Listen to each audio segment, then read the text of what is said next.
Hey, it's only the Kimmer. Just the tip. Yeah, that's what she said.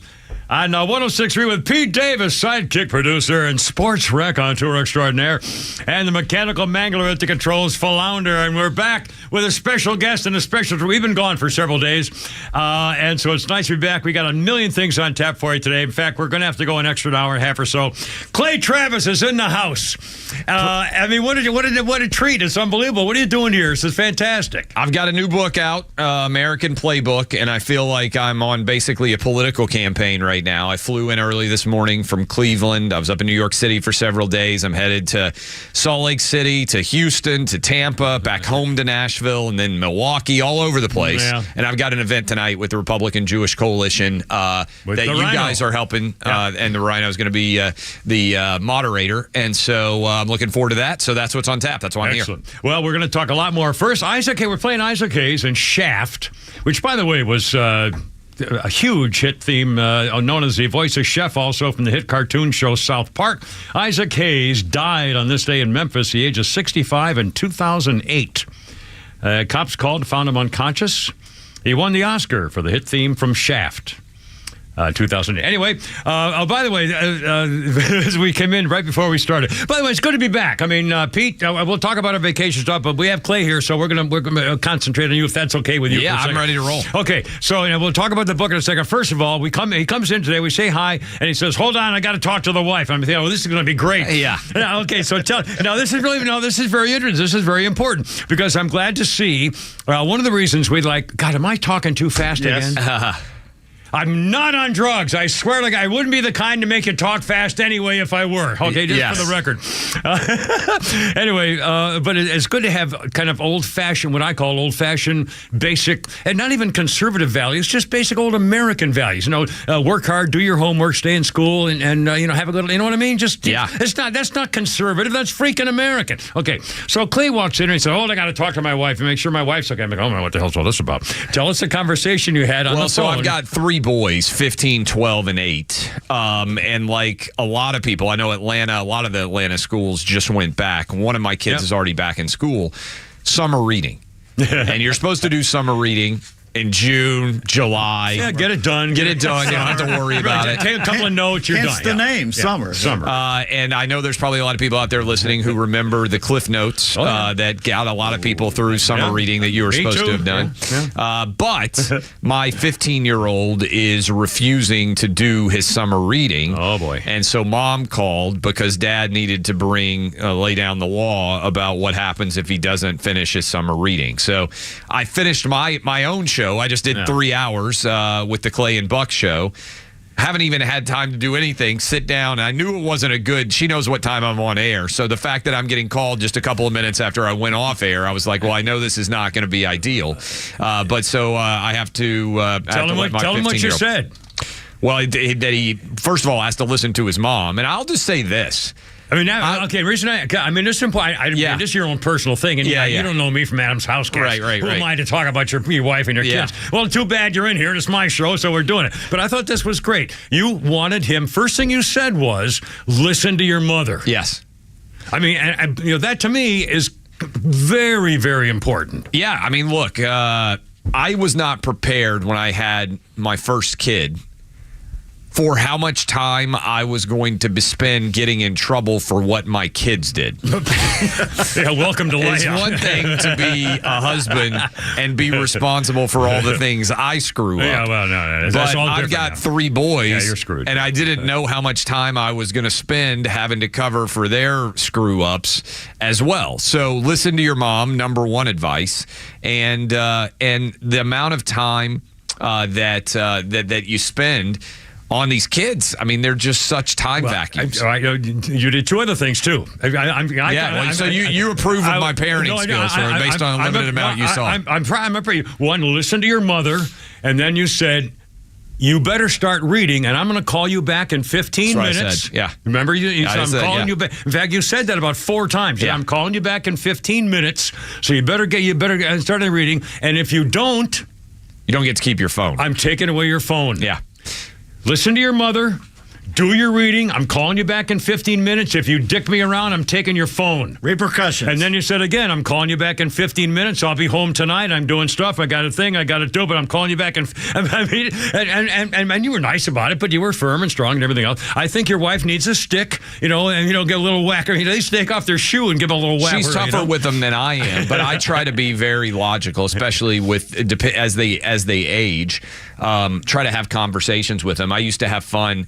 When they're young, they get into a lot of little fights. My father-in-law said, and I think this is true, when kids are young, they have lots of small problems, but they're relatively easy to fix. As they get older, the problems become less common, but they get way bigger and they get way more difficult to fix. Or they think they're bigger, Yeah, so I would a lot of times be the judge dad. So the boys come down, they're fighting, they're arguing, somebody did something or else, somebody's being treated less fairly, more fairly. So I would basically sit at the head of the Travis family court and allow them to make the case both for themselves and against their brothers. And that worked at times, and at least it got them used to advocating for themselves. Flounder wanted to jump in here about something. What I was going to say is today's generation, he was probably most scared about losing his phone than anything. 100%. Like when I was a kid, if my dad yelled at me, that was it. I mean, but now it's the phone and losing the technology. You get to be my age, wait till your father gets home. Yeah, that's basically what my wife was doing by calling me in the first place. But I do think that, to your point on the phone, it's I think, first of all, everybody He's 15. is super connected. When did he get his phone? We didn't give it to him till just like a year and a half ago. Yeah. So I tried to hold off for as long as we could before you got phones. And I think I said this on a fatherhood podcast I did recently, not that I'm an expert on fatherhood, but I do, if I could go back in time and I could change one thing, it would be, I wish we had not let our kids have access to the technology that we did. Well, I'm going to wrap this up. I want to talk about your book, but my basic philosophy is about today's culture. The cell phone, therefore social media, internet, the cell phone is yesterday's cigarettes. Yeah. Everybody needed them, wanted them, couldn't be done. And the things, the George Floyd case, if there hadn't been cell phones, it was just a cop with a thing on the sidewalk, period. Yeah. Cell phones, all of a sudden, 9-year-old girl in Idaho says, oh my God, those police killed that poor man. And it's all over the world. Yeah. It's a cell phone. Okay, anyway, how do we fix it? Your book. Yeah, look, Republicans have lost 7 of the last 8 elections on the popular vote. Yeah. Which is an unprecedented level of futility. And at some point, you have to own failure. And so I came out of the world of sports. People say, how'd you end up doing this? It's because I was fighting for college football to be played. I was fighting for kids to be back in school on a sports show.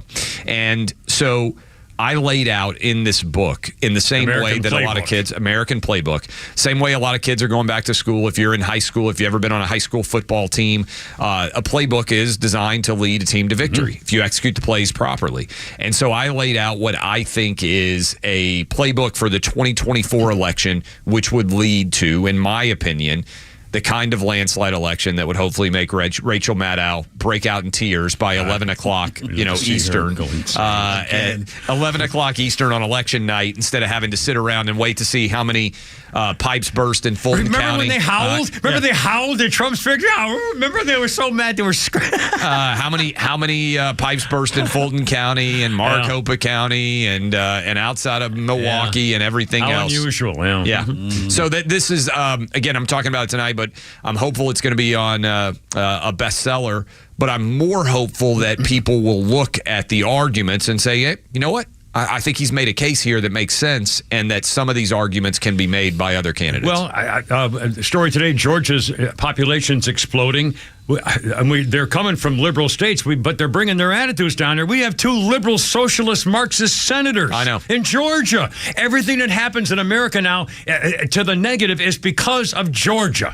Who ever thought that would happen? It's wild because I live in Nashville, and I would argue that the people we're getting are making the state redder. It sounds like some of the people that are coming here are making the state bluer. Yeah, leave the blue stuff. Come down here to become part of. I can't believe it. What's the number one thing in your book to change the Republicans and have them win? Oh, I think there's so many things. The one that I would focus on is we got to take, that I think registers with people no matter what their politics is. We can't have guys winning women's sports event. Just hammer it in every single speech. But I think that Republicans need to answer the abortion issue, and they need to do it forcefully, and they need to do it intelligently. And I think it requires focusing on how radical the Democrat perspective is. Don't even try to defend whatever week abortions are going to be legal or not legal. I would go straight to the Democrat Party orthodoxy believes 9-month abortion should be permitted. Yeah. Up to birth. So you think the culture war is very important? Then? Well, I think that's significant. And look, for if Trump is the nominee, Biden and the failure for the economy makes I think a lot of sense. But to me, you have to rebut not only this is why it's the playbook. That's the best play that the Democrats have. They're going to convince all these women who live in Cobb County, all these women who live in the belt surrounding Atlanta, that they have to vote Democrat over abortion, I really think. And so I think you have to take their best play, and I do think it's their best play, and I think you have to stop it. In the same way, if you were doing a game plan, back in the day, Georgia Tech's got Calvin Johnson. You better not get beat deep by Calvin Johnson. Yeah, like Belichick does. Take out your number Take out the number one thing that the opponent does, neutralize it, and then make them make arguments that make them uncomfortable. I think you got to apply a lot of the lessons. By the way, we hold football coaches, not just pro, not just college, also high school football coaches to a higher standard of performance than we do our politicians. Think about how crazy that is. No, I've got to look what there's Georgia high school coaches that have been fired for doing mediocre jobs at football, and Joe Biden legitimately couldn't do a single job at this radio station that we're sitting in right now, and he's got the most important job in America. We're going to play some of his sound bites, and God, Vice President shiftless and lazy. Oh my God, yeah, she's a disaster. America's favorite side piece. Holy, I mean, one word salad after another. I mean, she keeps doing it. She's the best preservation. Say, stop talking. I mean, she's got the best preservation of Joe Biden's job. The only person less competent at their job than Joe Biden is probably in his administration. If he steps down, is Michelle the only hope they have? Michelle. I don't think Biden's going to run. I've been saying he's not going to run. I think it's going to be Gavin Newsom. But who's the worst governor of the worst state? But he looks like a presidential candidate. He looks like John Kerry. He looks like he's other presidential candidate. He's going to be a charming guy to all these wine moms in Marietta. South Carolina is very important, and no black person or black woman in South Carolina has ever heard of him. Yeah. But you know what? Joe Biden only got elected because James Clyburn said he's the guy. They knew him. But if James Clyburn says Gavin Newsom's the guy, or if he says Kamala Harris is the gal, or if he said any of them, they will show up in South Carolina and do the Democrat Party bidding. If Trump is the nominee for the Republicans, they will do anything they can. Democrats only care about winning. They've sent Fetterman to the Senate. Dianne Feinfinkel-Cheatstein just fell down again the other day, and isn't her daughter now taking care of all her affairs? Oh my God! I mean, this is. I mean, Mitch McConnell had a stroke. He had a TIA, for God's sakes. Yeah, I know. It's unfortunate that we're in a situation where Joe Biden could be Weekend at Bernie's 2 style dragged across the finish line. And the one thing I will say that is disappointing, I think, if Trump is the nominee is, in many ways, I think it takes age off the table.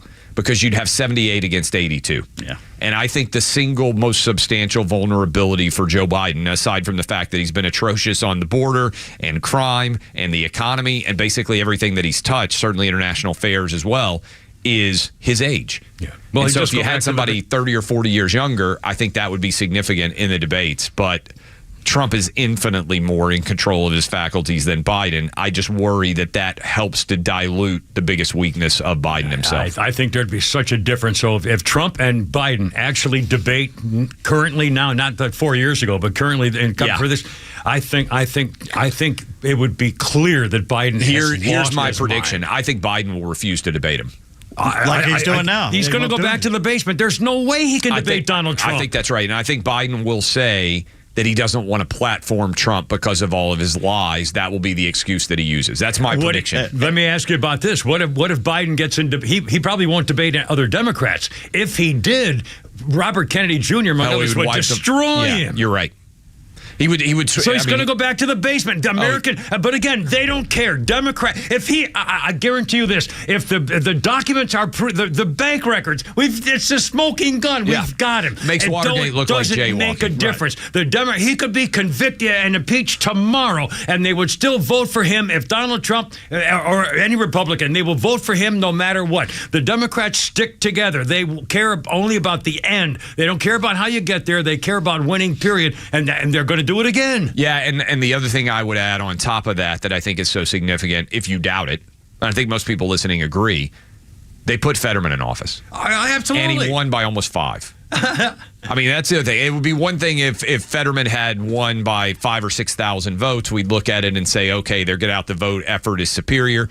He won by nearly 5 points. Well, again, early voting before they knew they had to release the fact that he's brain dead and a crybaby and can't get out of the freaking bed at night. The single worst performance I've ever seen in a debate. Should have ended the debate. It didn't. He shows up at the podium, good night, everybody. Yeah. That's how he started his speech. He couldn't speak. And then, by the way, we weren't wrong.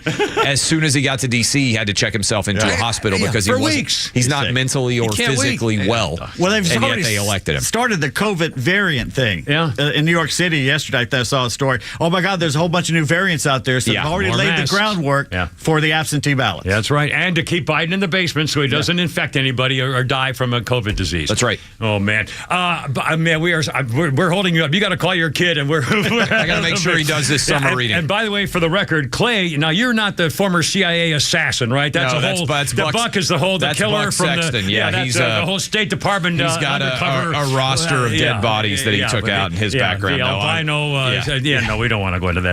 Anyway, have a great. Where and when tonight? Tonight, Republican Jewish Coalition, I believe. It's going to be at the Sonesta. Does that make sense? Sonesta. And you get an autographed copy of the book, which is out. American Playbook everywhere. Should be in every bookstore. And I appreciate you guys carrying the show here. We have a lot of fun. I love Atlanta. Spent 6 days going to Braves games last week. Love the Braves too. I've got a Braves shirt on right now. Old school A right there. Old school. I've got that on. So I have a fabulous time down here. I appreciate everybody. All right, man. Clay Travis, Thanks a lot. Thank you. I really appreciate it. Outstanding. Get the book. 3:20. Time for the 3:13 break here with the Kimmer, Pete, and Rhino. Look out, man. Have a good one.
Sophia, at least Pete asked about the book.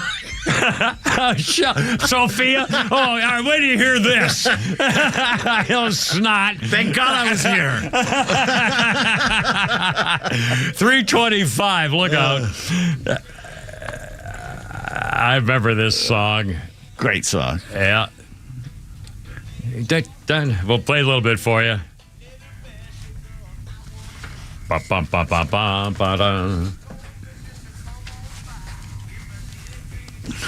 What do you call this song?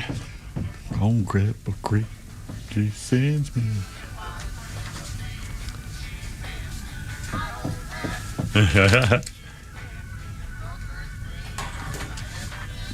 Yeah, Cripple Creek, baby.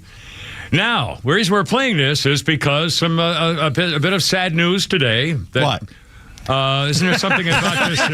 What's happening? A guy named Rob something. Robbie Robertson. Robbie Robertson. It was the famous one with the clan of the guys with all the beards who lived in the woods. No. That's not the Roberts, a different Robertson. 80 years old, Yeah. the band guitarist, great guitarist. I mean, everyone from Ringo, Ron Wood, everybody's talking about Didn't him. he do a tribute? He was saying, I don't know much. I mean, I love this song, but Martin I don't know. Scorsese did the movie The Last Waltz, which is a great. And Dylan showed up. Everybody showed up. It was the band's last concert, and it was just beautifully filmed, and it's just wonderful. I have to. I remember this song. I used to always like this song. It was but I don't know anything about the band, the group. I mean, I don't know why. If I were going to get the song, It Makes No Difference, and he's going to put it on your magic stick because I think you'd love that song. But what? No, what was this early 70s? Or it must have been when I was in the Dylan's Marines backup band. Oh, okay. But they were also they were all studio musicians who kind of got together.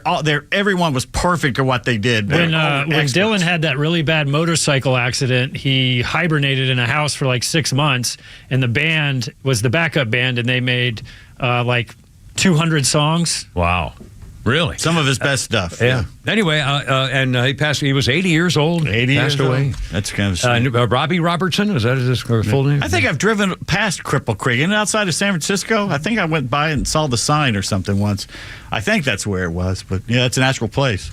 Or is it Colorado? Maybe it's Colorado. I don't think it's. I think I would have remembered. I was in San Francisco for 2 years. Maybe Colorado. Anyway, so with our condolences passing. Okay, now we had Clay Travis and here. I got a little feedback. Pete Davis a little feedback. Basically, Cindy goes, well, my God, that was informative. Cripple Creek is in Colorado. Colorado. That's all. I've driven past it. Okay. And of course, everybody's talking about what a great interview. Everyone loved the interview. Well, good. Thought that at some point you were going to let him speak. Well, I had to drag it out of him. The guy about his family. I know he didn't want to. I had to get the whole thing. The poor going guy there. had a personal conversation. Well, he made the mistake of doing it in front of me. He effed up. He trusted us.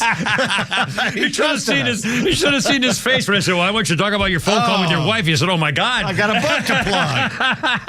So finally, after 5 minutes, I wrote down book, and I handed it to you. I wasn't and you ready still didn't talk about it. about the book yet. So Sophia says, well, thank God Pete at least asked about the book.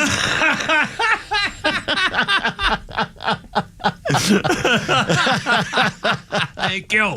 Thank God I was feedback here on our YouTube. Are we on YouTube or Rumble? Yes, what are we on? we are on YouTube. YouTube and Rumble. And do we? I guess our interns are back at school now, huh? We have no interns. I missed the two hotties out there. The two. They didn't miss you. I know they didn't. No, I was very polite to them. I walked by and I would tip my cap and say good morning or good afternoon, ladies. I was very polite and I said, how are you today? I never flirted with them. I never oogled them unless they were walking away from me. And would Did never they know. look up and say hi? They were very friendly, very nice and friendly and sweet and magnificent in every way. And now we don't have them anymore to look at. So, whatever. Let's see. So much to talk about. God. All right. A billion things. Not only at some point we'll talk about what our summer vacation, whatever. But first, we're going to talk about the cocaine in the White House. I'll bet you this is true. I'll bet you this story is true. And I'll bet we'll never get to the bottom of it to totally confirm it. We'll talk about the cocaine in the White House. Also, if you haven't heard President White Trash and the Peter Doocy thing, and also this is why we were talking about with Clay about the election. they're getting ready. If he's going to be if Biden's going to be the nominee, President showers with daughter, which I find hard to believe, he's going to go back to the basement. And like Pete said, they're already starting on another pandemic. And here, wear your mask and better not to go out. So that's how they're going to get away with it. But this is why he also refuses to be interviewed by anybody from Fox. Instead, gets interviewed by the Weather Channel girl. And by the way, no offense to Weather Channel girls or Weather Channel employees, but they're not news people. They're weather people. I mean, they're not investigative journalists to talk to a president. They're weather people. And this weather girl reminded me of when we first saw it in the Happy Talk TV newscast when it popped up in the 70s, like Virgil Dominic, here in Atlanta, 11 dead or alive, and all of a sudden have to have a girl doing the weather all the time. They always had to have a girl. Remember those several years in the 70s? Gail Janis. There you are. Anyway. And most of them were magnificent, by the way, to look at. Beautiful. They're gorgeous. Beautiful. Anyway, but again, they're weather girls. They look nice and everything. And this weather girl interviewed President showers with daughter. And I mean, we're going to play part of the soundbite. And I thought to myself, wait, what did he just say? And why didn't she say, excuse me, sir, what did you just say? I mean, it's unbelievable. Also, we'll talk about whether or not we should all be working. I'm already late for the next break. Well, no, can we go a little late? Yeah, we'll go a little. Yeah. Again, we went a little longer than normal with Clay, so we could give him time, and so we're kind of so he could finally plug his book after. Well, I had to talk. 20 minutes. It was more important for me to have him talk about what a father and husband and daddy is. No. I mean, but I think it was a more valuable part of this. People loved it. There you are. So I will not. The people have spoken. I will not feel badly about that, and how I haven't even told you about me falling off of horses the other day. But that's no. Let's forget it. You don't want to talk about me. No. We'll also talk about. Let's see. Disgusting, headless cartoon commentary. Once again, showing the depravity of the Al Jazeera constipation and also the American people. I mean, it's just... How does his editor, when you talk about, how did the editor allow that to go to print? I'll just briefly mention it right here, because before we get too far away, Mike Luck Hates Americovich has a cartoon, and in the paper, big color cartoon, and it's 1, 2, 3, 4, 5, 6, 7, 7 girl soccer players. And Megan Rapinoe. And they're, six girls and Megan Rapinoe. And they have T-shirts on. One of them says E. Jean Carroll. I forgot who that is. There's a lot of politicians. Nancy Pelosi, Liz Cheney, Judge Sotomayor, Fanny Chicken Liver, Letitia James, Megan Rapinoe. So there's 7 soccer girls in their pink jerseys and their pink shorts, and they are kicking the soccer ball into the goal. But now, wait a minute. Hold on a second.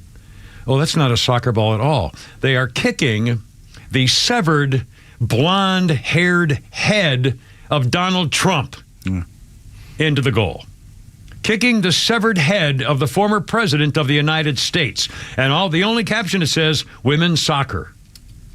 And by the way, the Babylon Bee had a little headline saying, President Trump is once again being indicted for complaining about women's soccer. I mean, it's just unbelievable. So how does AJC put Obama's head in place and see what happens? Yeah. They would never have printed it. Kathy Griffin, who got canceled a few years ago for holding up a severed head of Donald Trump and got canceled, just did it again, except she has Jack Smith's head where her head was, and so he's holding up the he's in a blue dress holding it up right now. Yeah. So that's 2 severed head things. Don't think there's a memo floating around somewhere? I mean, it's despicable.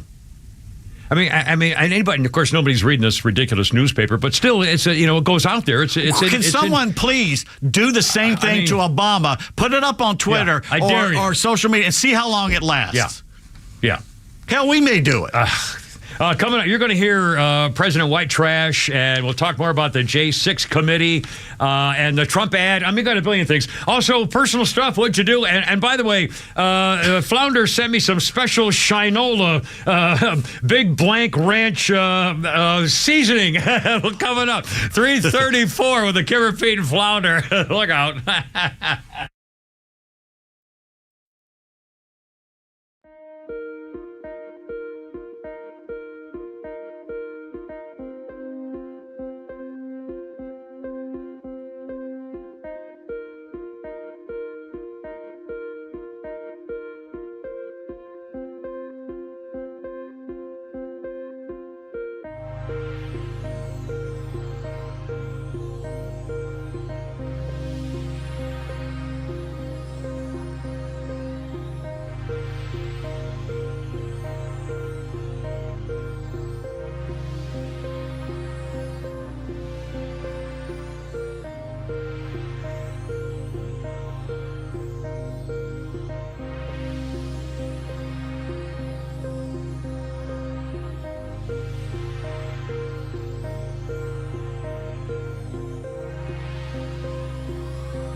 Yeah, but National Geographic saw my first pair of knockers. Yeah, they were down to her knees. Yeah, it didn't matter. I saw them. I was 7. Anyway, all right, look out. 3:39. It's only me. It's only the Kimmer with Pete Davis and Flounder and Mechanical Mangler at the controls.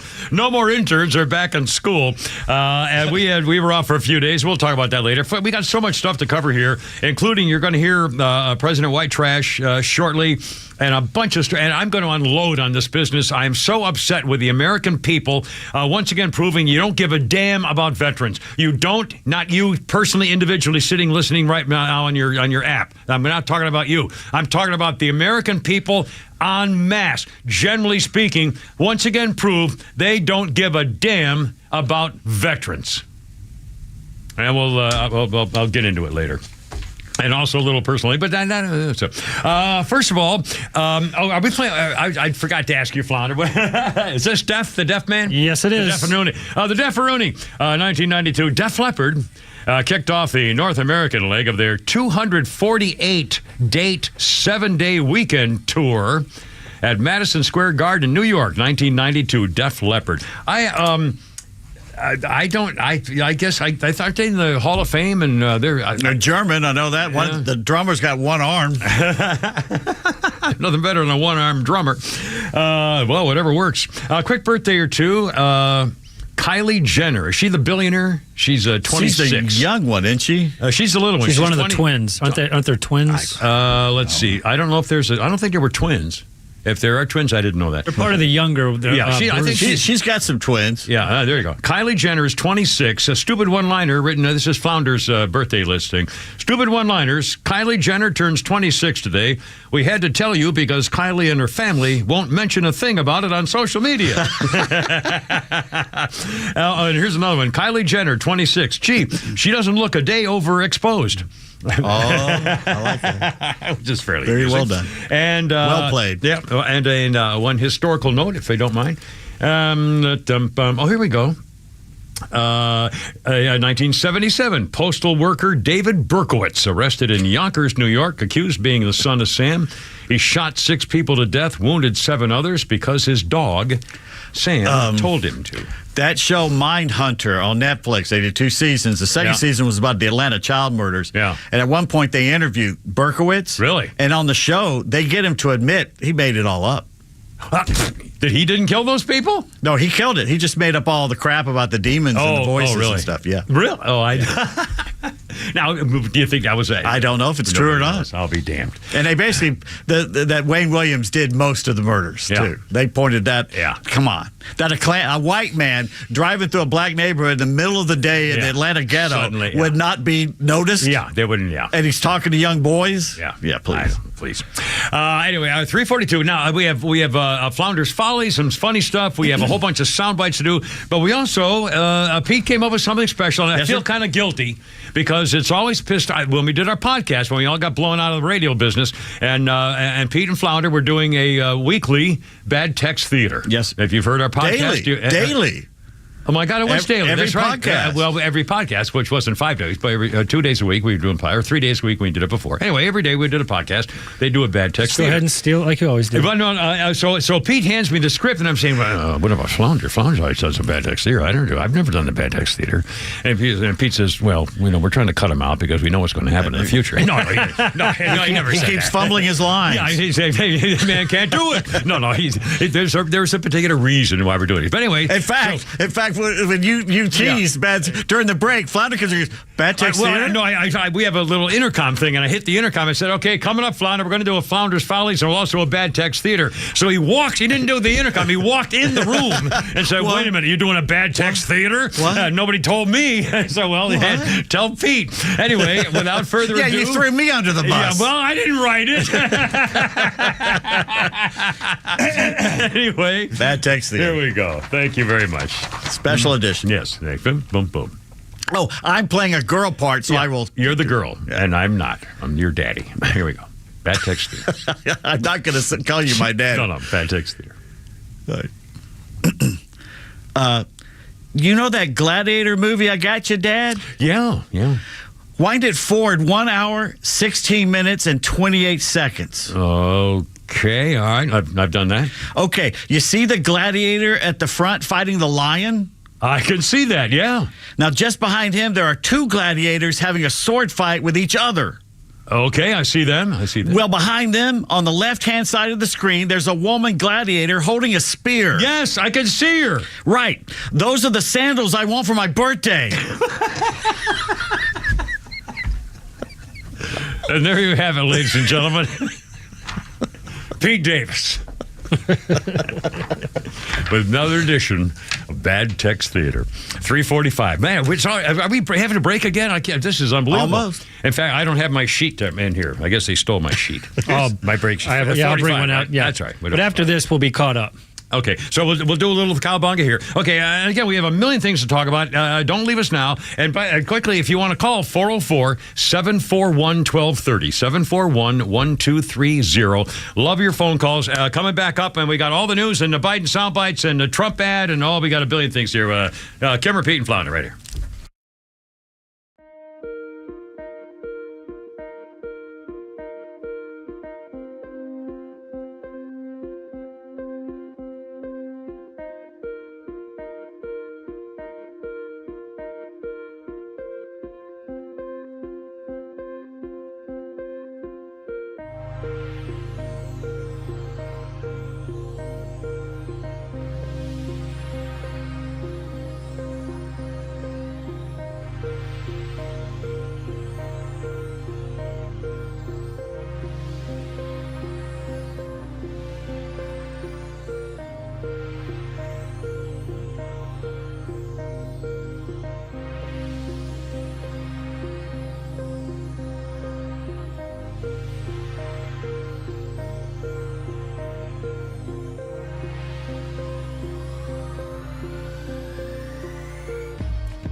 In Ferguson, Missouri, he was a gangbanger who tried to kill a cop, tried to get the cop's gun. The cop shot him, and the bad guy, Michael Brown, was dead. We saw the video of him robbing a convenience store, pushing the owner away, stealing the marijuana stuffing cigarillo things he was going to put pot in. And so he was a gangbanger, tried to kill a cop. The cop shot him. No one ever said, hands up, don't shoot. He was not shot in the back. Everything that Barack Hussein Puttitas said was a complete crock. And the President Barack Hussein Puttitas made a big deal about it. They sent investigators down there and found out no, there was no civil rights violation. There was no white supremacy. The only and because the cop was not charged with a crime, then Puttitas said, well, we'll make it a civil case and a federal case of a hate crime. He sent his federal investigators and the DOJ and the FBI down there, and they even found out, well, the only problem is there's too many white cops. There aren't a lot of black cops. That was it. There was no. The cop who shot him did nothing wrong. He did everything right. He was not a racist. He was not a white supremacist. It was all a crock. It was all a lie. And she's still spreading the lie. Yeah, and they're still spreading the lie. Michael Brown was a scumbag, gangbanger who tried to kill a cop and got killed instead. Got what he deserved. Good. He got exactly what he deserved. I mean, and still you think Michael Brown's a thing about American white supremacy? God, I hate these people. They believe it. People are watching this crap. The privilege right now isn't for white. It's for black.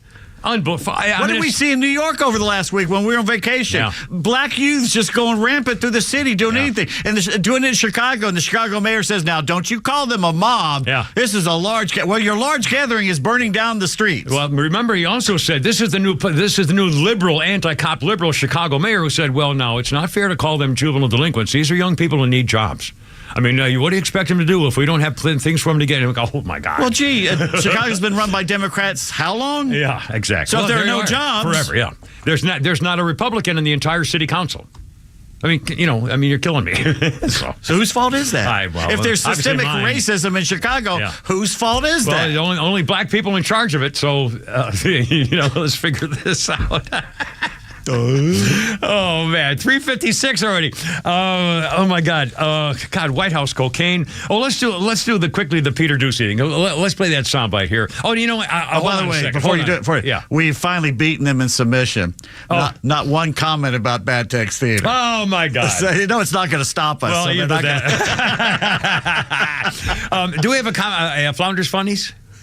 Yes, we do. Do we have time to play it? It was 3:57. Did you want to do the Peter Ducey first, or what did you want to do? You just do the Peter Ducey. I will do the Peter Ducey. Again, once again, if you didn't hear the soundbite, and you probably didn't, well, you may have, because it was anti-Peter Ducey, the Fox reporter, who actually, do you see the video? He jumped over a fence to get the microphone to ask President White Trash a question about the Hunter Biden situation.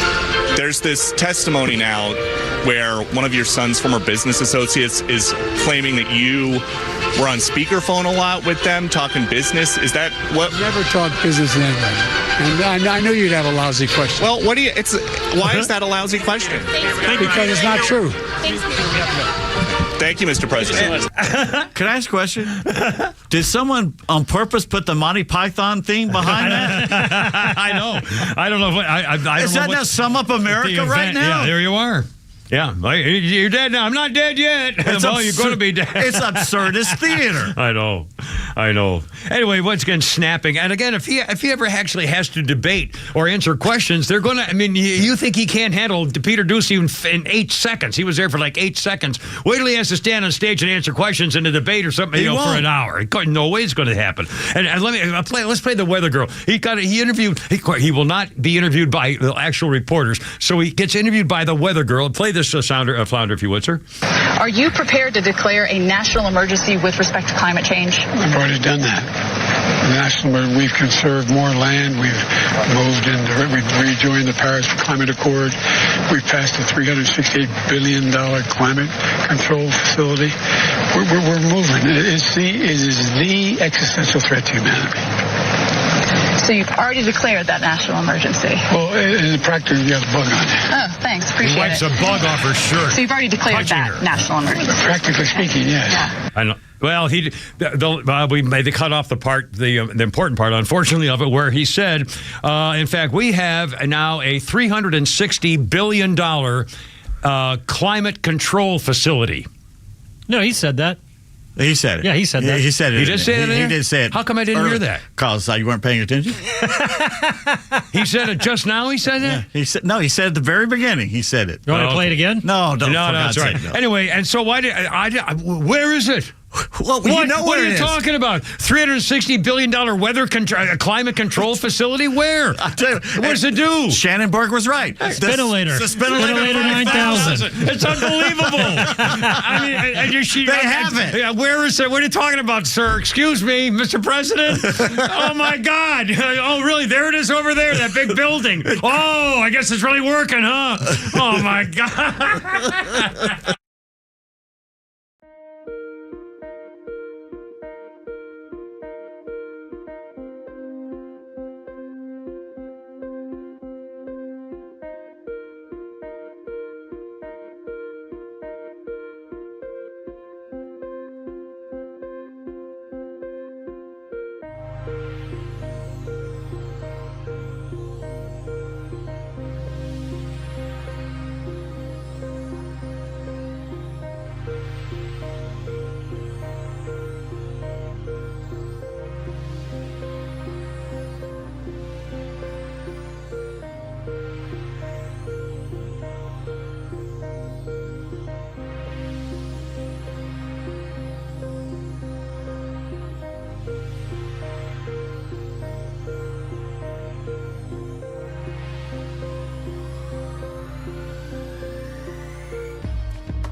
Wow. I don't recognize this one. I don't either. Bryan Adams. About to entertain us here. 1985, Bryan Adams, a guitar player and singer from Canada, scored his first U.S. #1 album with Reckless. I I don't remember this song. don't either. I never cared for him. What's that? What's the one he's known for that I can't remember? Summer of '69. Summer of '69. That was a great. Now, see, that to me, that was a great. That's like my old rock and roll song. He also had that really big hit on Robin Hood. Everything I do for you. I do for you. The ballad, yeah, a love song. Shoot me Well, with that was true. an arrow. It was a saucy little love song. Bryan Adams. Anyway, there you are. Quick birthday of note: Angie Harmon played Abby Carmichael on Law and Order, and Detective Jane Rizzoli on Rizzoli and Isles. I never saw that show. You ever see that show? She was a hard-edged woman. She was a tough woman, skinny, very skinny. Married to the Jason Sehorn, the only white cornerback in the last 40 years of the NFL. Angie Harmon is 51. Well, that's right, too. But I think you're probably right. Yeah, they got engaged on a late-night television show. But the thing is that right? I don't remember that. To her. Like most of these celebrity-type athlete things, as soon as the athlete is no longer an athlete, like David Justice, they dump him. Yeah. Yeah. Well, are they still together? I wonder? No. Oh, they're gone. No, for years. Well, there you are. One historical thing, if you don't mind. 1921, Franklin Roosevelt was, and by the way, I used to know his grandson. Biblically? No. I used to, in fact, my starter wife, my favorite ex-wife, the one who actually did love me, used to babysit for Franklin Delano Roosevelt's grandson. And he was staying for the summer across the street where we were. Now, was he the drunk's son? Because one of the sons was a drunk. I don't know. His is 1969 or something, or 67. Kurt Vonnegut even wrote Elliot or what? One of the Roosevelts was a roaring drunk. 1921, Franklin Roosevelt was vacationing with his family at their summer home in Canada when he started feeling numb. He was 39 years old, FDR, and within a week, he was paralyzed from polio, almost entirely a disease affecting children at that time, 1921. My friend Tim Dorman at my neighborhood lived down the street, and his father was a doctor. And he had polio, and it affected him the rest of his life. And we all thought, oh my God, his father, as though that should make a difference. Right. But oh my God, his father's a doctor and he got polio. But that's why our mothers used to make us come in every day in the summertime, come in the afternoon and take a nap to get out of the heat, because they thought polio was caused by overheating, exhaustion, and stuff like that. Nobody knew. You ever been to Campobello? Yes, I have. It's worth the drive. Yeah, it is worth the drive. It's pretty. And I also went to the one up in New York State, the Hyde Park. Hyde Park. Yeah, that's pretty too. Took my daughter Jennifer on a Harley ride. Took her on my motor. The great thing about Campobello is great because you can drive up the Maine coast and you cross the Canadian border, and it's really pretty over there. Yeah. Let's see. Oh, a couple things. We were looking at the economy. Polls show the economy is a concern. The White House is still bragging about the economy. We were just looking at the numbers. Steak, 8% up. Coffee, 8%. I mean, everything's up. Bread's up 10%. I mean, everything's up. Everything. Here's what's killing me. We're going to do the work and soundbite here, Flounder, in just a minute. Here's what's killing me. The White House and even the podium princess, Rajin Fatin, she's black, she's gay, she's a girl, are saying, well, the inflation's down. Okay, here's what they're saying. They're saying, let's say that a gallon of gas costs $1. A gallon of gas costs $1. That's not what it meant, but let's say it. Anyway, okay, $1 goes to $5. Okay, so now let's say the next month the inflation goes up 10%. Therefore, gasoline now costs $1.10. Right? Okay, went up 10%. Now let's say the next month the inflation only went up 5%. So the people at the White House think that means the gasoline price went down to $1.05. No, it means it's 5% above what you already have. If the inflation goes up the next month 5% over what you are, then it's $1.15 a gallon, not $1.05. It didn't go down because inflation may be less one month than the month before. That's not a detraction. It's still adding inflation to what you had as a base. Oh my God! Bar drinks up 7%. Pet supplies up 8%. Everything's up, and this a-hole's going around the country bragging about Bidenomics. Yeah. Fresh milk, appliances, natural gas, 14%. Bacon, 11%. Pork ribs, 7%. I mean, it's unbelievable. And again, it doesn't mean that it's less than 10%, so you take a discount. They think we're stupid. You freaking idiot. We are stupid. We are stupid. And why is that? Because we're educated by teachers in public education schools and forced education camps. Because we were raised by forced education until I went to prep school in 10th grade. I mean, oh my God. I'm trying to think. After DeKalb County, when I went there, thank God, my parents have researched this. That's why we lived in DeKalb County. The number 2 county school system in America, right after some suburb of Chicago. Yeah. That was rated. Yeah. And that's why we went there. Well, but I don't think I learned a thing after 8th grade. Yeah. That suburb of Chicago where Phil Donahue used to live, that very famous, I can't remember, Kenilworth was one of them, and there was one next to it, too. Downers Grove, places like that. Anyway, Flounder, speaking of the president, he was explaining, we'll get the working people soundbite, he was explaining Bidenomics. Which one is that? We should have 3 Bidens. We have the Ducey, and then you did the one on the Weather Channel girl, and there should be a 3rd Biden on the working thing. I missed that one, but I'll find it here real quick. He'll effort it. It doesn't matter, but he'll get it later. He's efforting. Anyway, speaking of the Bidens, a couple things while we get into that. And again, it's 4:09 already. There's a report out now. God, I hate these stupid stinking ear rockets. God, I'm going to cut off my ears. I'm just going to go deaf. I'm going to take them off, and I'm going to shoot my ears. I'm going to destroy my eardrums and my hammer, anvil, and stir up the little bones in there and just be done with it forever. Okay, Van Gogh. I hate it. How about the Eustachian tube? You going to leave that there? I'm going to keep that in there. How I can cough the rest of my life. How about the Isle of Langerhans? You got to leave that? I'll give you the aisle. Like my uvula is positively throbbing right now. Why do we remember that stupid? Why do we remember the inner workings of the ear? Hammer, anvil, stirrup. Those 3 little bones. Oh, God. There is a report out from Soldier Fortune Publisher that a bag of cocaine we know about found in the West Wing in the White House last month belonged to somebody in, quote, the Biden family orbit. And the President of the United States, President White Trash, knows who belongs to the cocaine. The Soldier Fortune publisher claimed 3 security sources, even texted a number linked to President Biden in a bid to sniff out the culprit.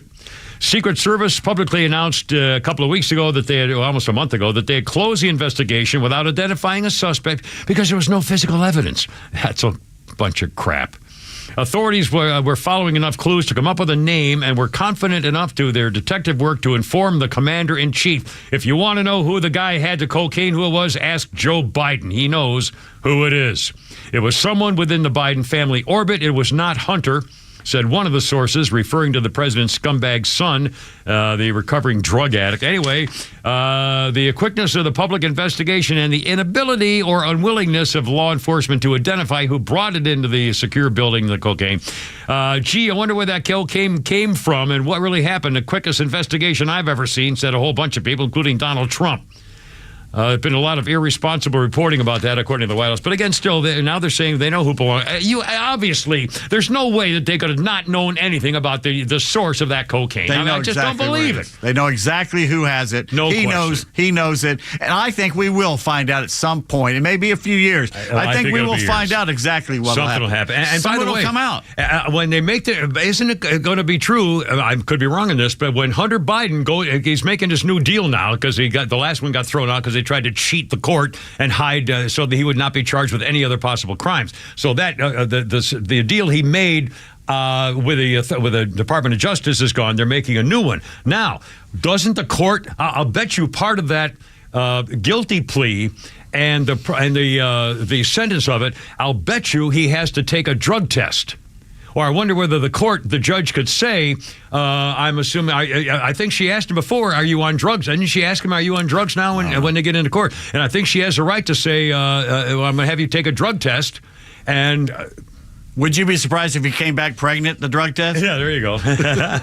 No, it wouldn't surprise me a bit. It's almost time for a break. I can't believe it. By the way, we got a dead person. We got to say. Oh, no. That Johnny Hardwick died. And you don't know his name probably, but you know who he played. Dale Gribble on King of the Hill, the conspiracy theorist neighbor. We were just talking about that Dale. show. Dang it, Hank.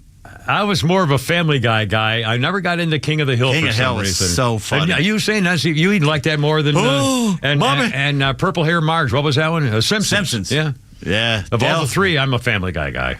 I liked King of the Hill, then Family Guy, and then Simpsons. Yeah. All right, well, we haven't even talked about our summer vacation. We got stuff and news. What'd you do on your summer vacation? I'll tell you. And also Flounder with the socks and the Shinola powder. That's right. It's unbelievable. And we missed his birthday. We'll get to all. It's coming up next. 4:13. I know. 4:13. Here we go. Look out.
417. How's it going? It's only me. It's only the Kimmer. I'm coming back up with a whole bunch of good stuff here, including Lock 'em Up. Well, lock them up. We're not talking about the entire Biden crime family. Lock up your guns, lock up your assets, protect your assets with Atlanta Safe House.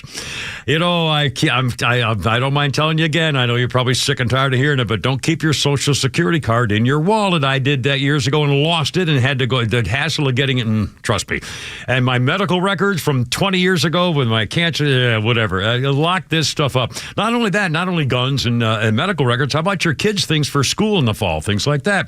Or their records if they want to play recreational sports and things. They have gun safes at Atlanta Safe House, which are world-renowned. Browning, Fort Knox, American Security. I bought 2 of them. And by the way, the professional delivery and installation #1 delivery crew in Georgia, period. They actually bolted it into the concrete floor in my basement, game room, and also in my garage. Now, if you're looking for a vault door, nobody does that better. Protecting your assets. It's not only just the great big ones, gun safes. And it's not, if you're a new gun owner, maybe you make the family feel a little more secure with your official gun safe. Also, jewelry safes, business safes, high security safes. They can put it in the wall. They can hide it anywhere you want. The largest safe house dealer, the Browning dealer in the entire Southeast. And by the way, those little plastic boxes at the box stores, no, that's a little teeny key. No, that's not a safe. It doesn't work. Professional delivery crew, lock them up. All your assets, all your important stuff. You may not have thought about it till now, but you need a safe. Where do you go? Well, I'll tell you, AtlantaSafeHouse.com.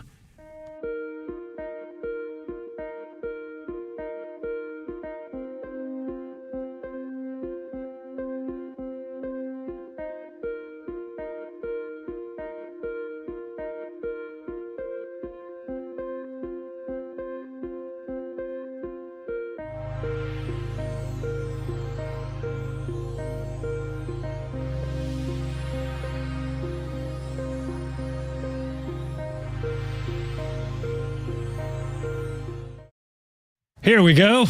And cue him. You want to play a little music here?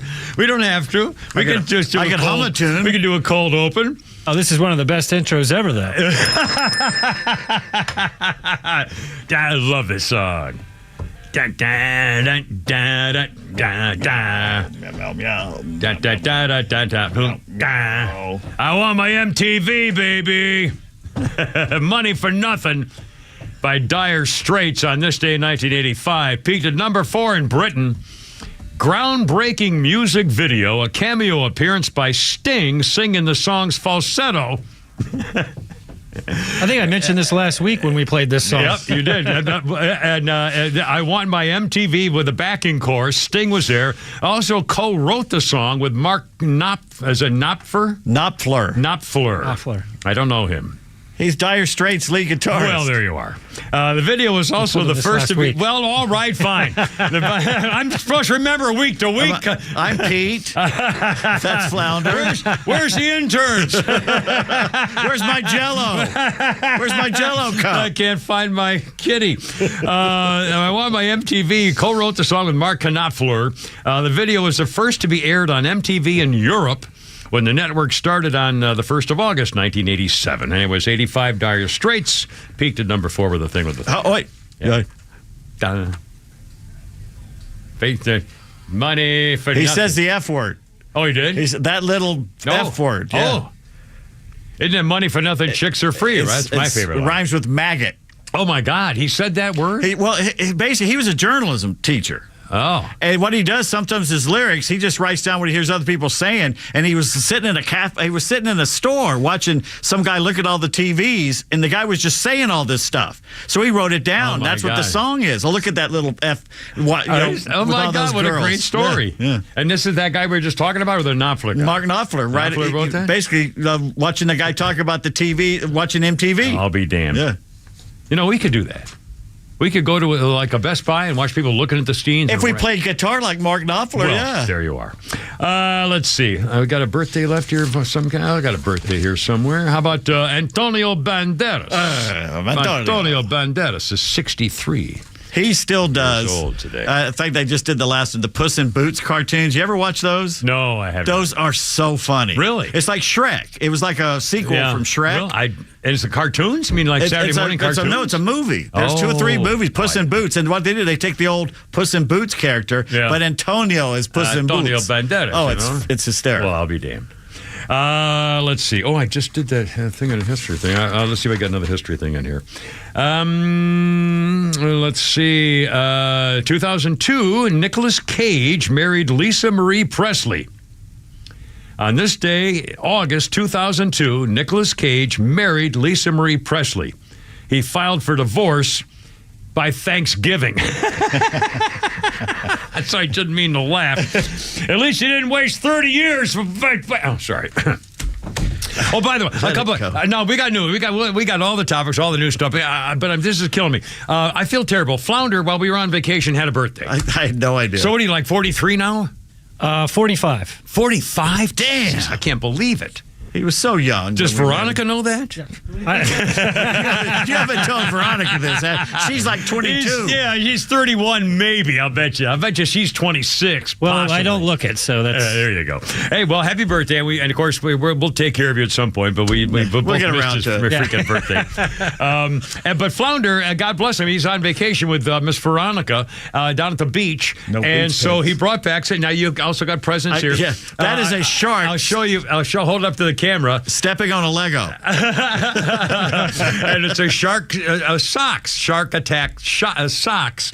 And this is a seasoning powder. And I really, you probably should hold to it. It's called Special Blank. That's not your grandpa, is it? Yeah, it looks the like ashes or something. Yeah, the crematorium, and it had nothing to do with this. And it's called Special S Blank, Big Blank Ranch, and it's described things like this. And I'll say Shinola. Special Shinola is an all-purpose seasoning for meats, vegetables, and seafood. We hope you enjoy Special Shinola as much as we enjoyed bringing our Special Shinola to you. Our goal is to provide the finest in all of our Shinola products, no matter what your needs. You can rest assured we have some Shinola for you. Anyway, it goes on and on. It's real, right? I mean, this is real stuff. Yeah, it's a spice seasoning. Put it on chicken, burgers, anything. And in fact, I will read you. You should try that with some of your meatloaf. I was thinking about that. We're thinking about that now. It's me. I'll tell you the ingredients are salt, pepper, granulated garlic, paprika, sugar, granulated onion, chili powder, plain meat tenderizer, and calcium stearate. Gluten-free, no MSG. Well, there you are. Anyway, thank you, Flounder. That's very touching. Calcium stearate is just a fancy name for ground-up human bones. Well, I think that's probably right. It's calcium, right? Yeah. Oh, my God. So how was your vacation? Do we take a minute here just real quick? 4:25 in the clock. Very relaxing. I was going to go somewhere, and I said, no, I don't want to go. I drive so much anyway. But then I ended up taking a couple of meandering drives up through the mountains. Mm-hmm. And literally, I'm driving 30 minutes yesterday, and I'm in North Carolina. So how did that happen? Wow. I'm in North Carolina. By the way, there was somewhere along the line, there was a huge solar display where it covered a whole field, and it was so ugly. You covered this beautiful little field and valley with all these solar mirrors. And I was like, that is so like friggin' solar ugly. Energy farm or something, you mean? Yeah, it's like, please. It's just put that out in the desert where we don't have to see it. Yeah, because it doesn't do any good to put it here in North Georgia. That's absolutely ridiculous. How much storage could it have with the stormy weather we have? It may do a house. I mean, who cares at this point? But I went to Hiawassee Dam, not Hiawassee, where the rhino lives, but Hiawassee. It's absolutely gorgeous. There's nobody there. If you go in the middle of the week, in the middle of the day, kids are back in school, ain't nobody there. Is Hiawassee near Hiawassee? It's much to the west of it's near Murphy, North Carolina. Yeah, and it's a beautiful old dam built by the TVA in the 1930s. It looks brand new, frankly. And there's this great little river that flows out of it, a beautiful lake. There was nobody on the lake. I had the whole place just about to myself. Wow, cool. It was just beautiful up there. Excellent. Just me and the bears. And then I got lost, and the road ended. And I'm looking around with no signal on my phone going, I hope I don't have a flat tire here. I'm screwed. Yeah, remember Deliverance. Yeah, I'm screwed in many ways. Well, doesn't the Porsche have like a GPS tracker on there? Would they be able to find you? Wow. I have no idea. Now, there were houses. I could have walked. There's some beautiful houses by creeks and stuff, just gorgeous, where people have gotten away from everything and built these nice little homes and log cabins. I could have walked up and used their phone if they have phones. If they had phones. But you talk about, you can disappear like that in a minute. Yeah. I don't know how they ever find bodies. There's so many places to hide bodies in this country. Yeah, thank God. Yeah, the ocean. Flounder, now you and Miss Veronica had a little few days of... We went down to St. Augustine, stayed on the beach, played some golf, did some fishing. How did that... Now, tell me about your golf game. I did pretty well. It was too hot, so we just did the first 9, and we teed off at 8:30, and it was already steaming hot. So we just did 9 and then went to the beach. And if you were in St. Aug, you were in the northern part of Florida. Where I was down when I retired in the South, man, you can't live there in the summertime. I mean, it's unbearable. It was pretty burly. And how was Miss Veronica's golf game? Is she a golfer? She's got a pretty good game. Yeah, excellent. Yes. He has to say that contractually. I can't say she sucks. I mean, that would be bad. But the fact that a girl playing golf and playing golf with you, I mean, believe me, if I had that, I'd still be married. No. There's no escape then. Fine with me. You gotta have some alone time. I agree. I've always been a guy who likes my space. Well, but it was a lot of fun, and it was very relaxing. Unmarried at 45. Yeah, exactly. At least I got mine out of the way real early. Yeah. So Veronica, don't push it. All right. Mr. Romance over there. Mr. Advice column over here. Well, listen to him. Yeah, sure worked for me.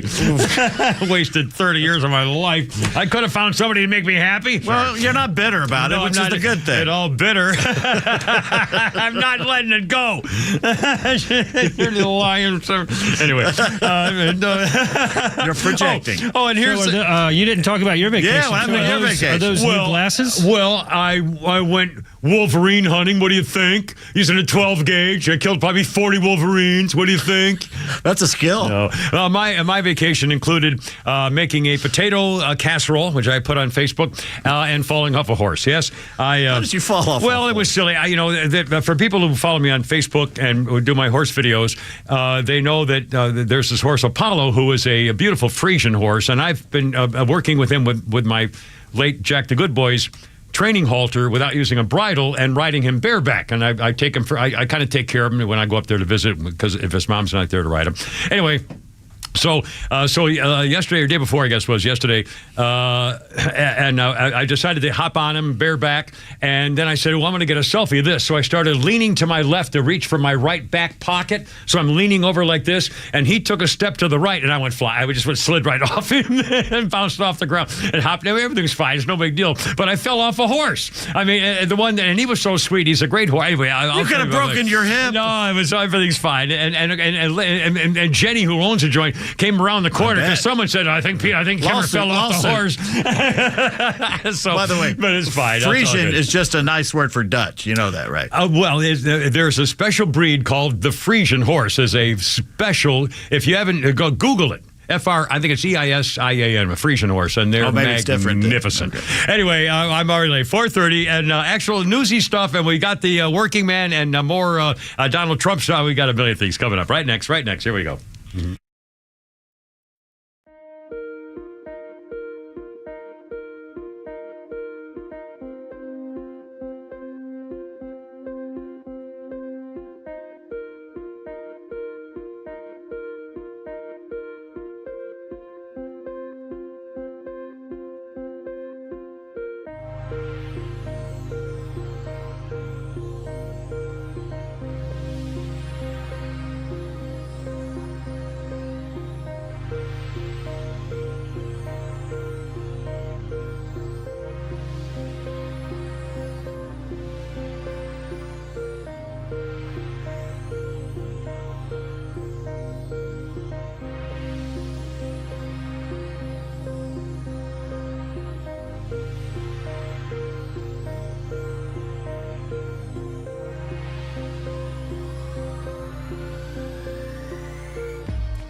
Who is this? 4:33. Is this Elton? No. It couldn't be Elton. I don't recognize. Is it live? Led Zeppelin. That's not Elton John. They did you again. I keep on getting burned on the old M drive. This is supposed to be Elton. This is funny as hell. Okay, first of all, when Flounder comes up with a music list, and I guess when you type in Elton John, because on this day in history, 1976, Elton John played the first of 10 sold-out nights at Madison Square Garden. $1.2 million generated from the shows broke the record set by the Rolling Stones in 1975.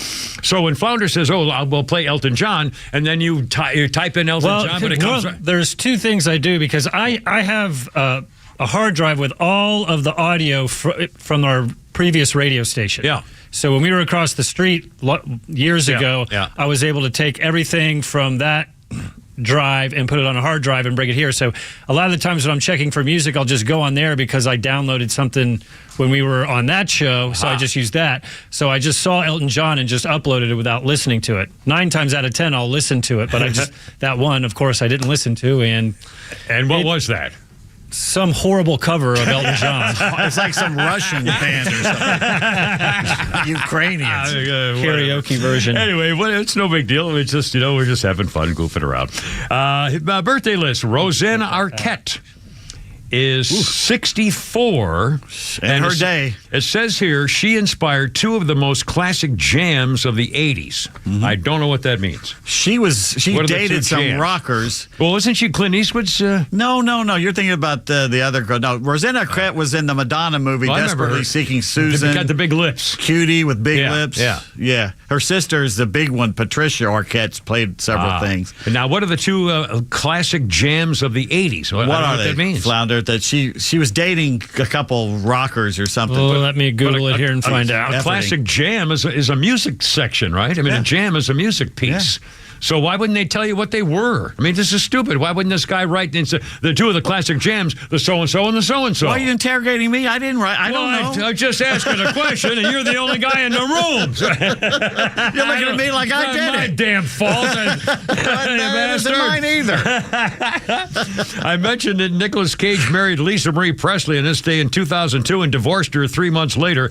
Well, on the same day in 2003, 60-year-old Geraldo Rivera married wife number 5. He was 60. She's 28. Erica Levy. Oh, my God. She inspired Peter Gabriel's probably best song ever, In Your Eyes. Oh, my God. What a great song that is. Why wouldn't the guy write that down? That's one of the most amazing romantic... You talk about a woman. You play that in front of Veronica sometime when you're in the car or something. That's a song that gets them every time. Outstanding. What was the other one? Let's see. The classic movie Say Anything, starring John Cusack, holding the famous boombox. That was what was playing, and that was Toto's song, and she inspired that. And let's see, what else do we got here? Oops. Rosanna, inspiration for the. Whoops, Daisy, your computer just screwed. Yeah, it's trying to give it. Oh, wait a minute, there we go. No. She was married to Anthony Greco, who was a horrible actor, and then James Newton Howard, John Siddell, and Todd Morgan. Okay. Got them all pretty much. They're not related to David Arquette. Oh, I'm sorry. Patricia and her are not related. David is related to Patricia Arquette. So they're how different. can he not be related to Rosanna Arquette? Because they're not, obviously Rosanna and Patricia are not related. Different families, I get. Clearly. Oh, Rosanna. Oh, the song Rosanna from Toto. Oh, there you go. Toto. Sure. Yeah. No, there you go. Well, the mystery is solved. Until he meets again, and the mystery is solved. She was good looking. Mercy. She's still cute. Yeah. Well, believe me. Yeah. She had the mouth going. Back in the 80s, man. Let's do a Flounder's Funny. Shall we have a little comedy bit just to lighten the mood here as we get back into politics in a minute? A little something there from Mr. Flounder. All right. This is Brian Reagan talking about men, women, and golf. Oh, goodness. Okay. Men and women, We think differently about some things, you know? That's good. We're equal but different. And I'll give you an example. My wife and I have a good friend who got divorced about 6 months ago, and neither of us had seen him since his divorce. I went golfing with him last week. First time I'd seen him since then. I get back from golf, and my wife goes, "How's Gary?" I don't know.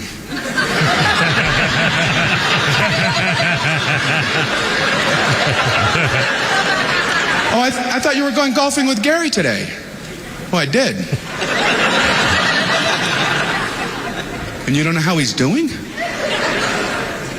I never really came up. Did you ask me to ask him that?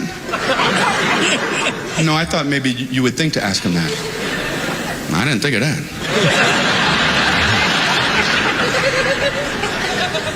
Well, is he dating anyone? I don't know. How would I know something like that? Were you two in the same golf cart? Yeah. You're kidding me. You were in the same golf cart for 4 hours, and you don't know if he's dating anyone? I know he's got a new driver.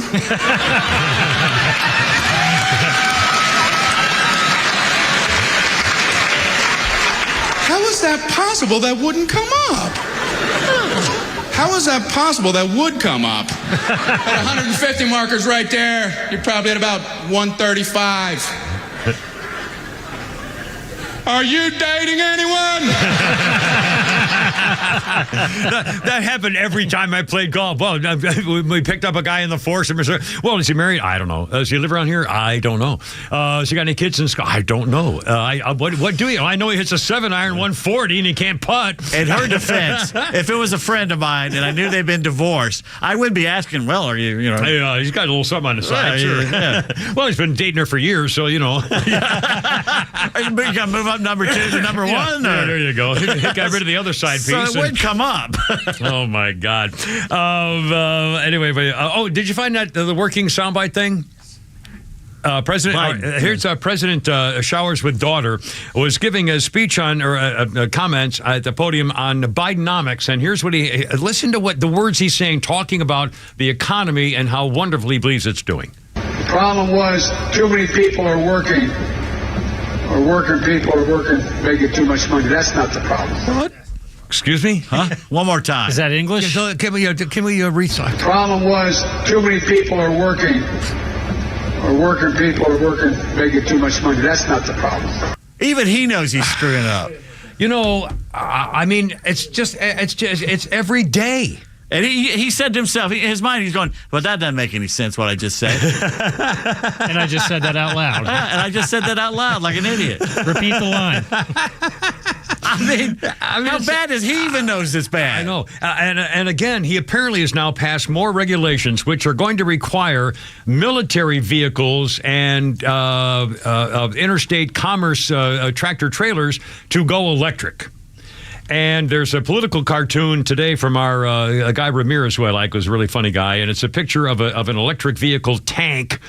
It's mean and green, Army tank, USA, mean and green, electrical tank. And the guys driving the tank are leaning down to a couple of farmers saying, anybody got a battery charger?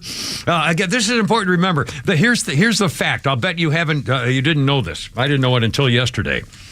It takes about, well, I mean, this part I know. It takes about 15 minutes to fill up a huge gas tank on a diesel rig, an 18-wheeler. They have like 100, 200 gallons, whatever. It takes 15 minutes to fill up a tank, and with a filled tank of the diesel, which, by the way, burns cleaner than gasoline. Diesel fuel is not a bad burning fuel.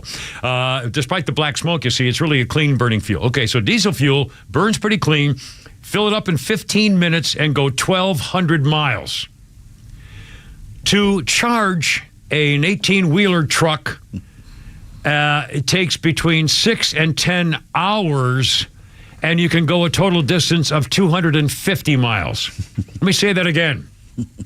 8 to 10 hours you're pulled over to charge your battery, and you can only go 250 miles before you have to stop for another 10-hour charge.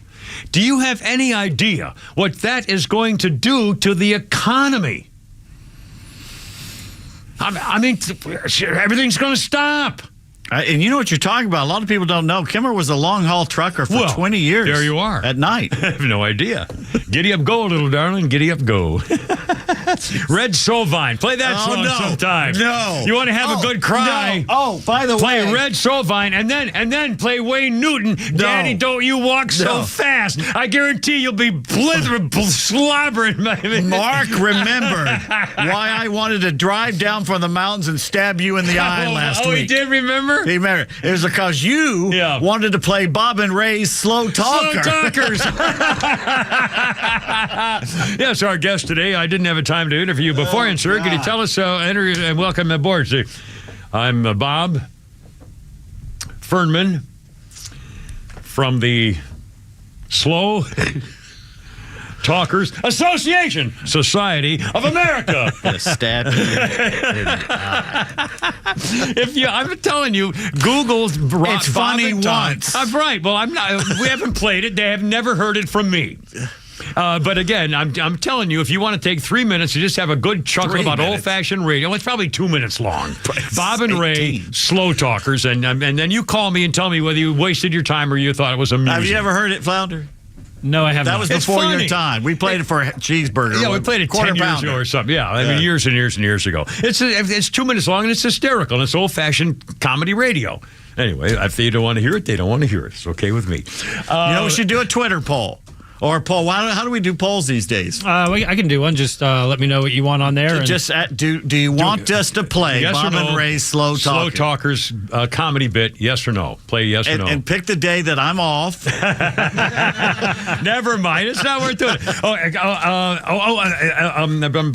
Jeez, we got so many. Any Fibber McGee ones you want to... Fibber McGee and Molly? Falling on him or anything? Well, I mean... the Great Gildersleeve? I remember Mama. I mean, we could go back to all of them if you want. And Dragnet. Yeah,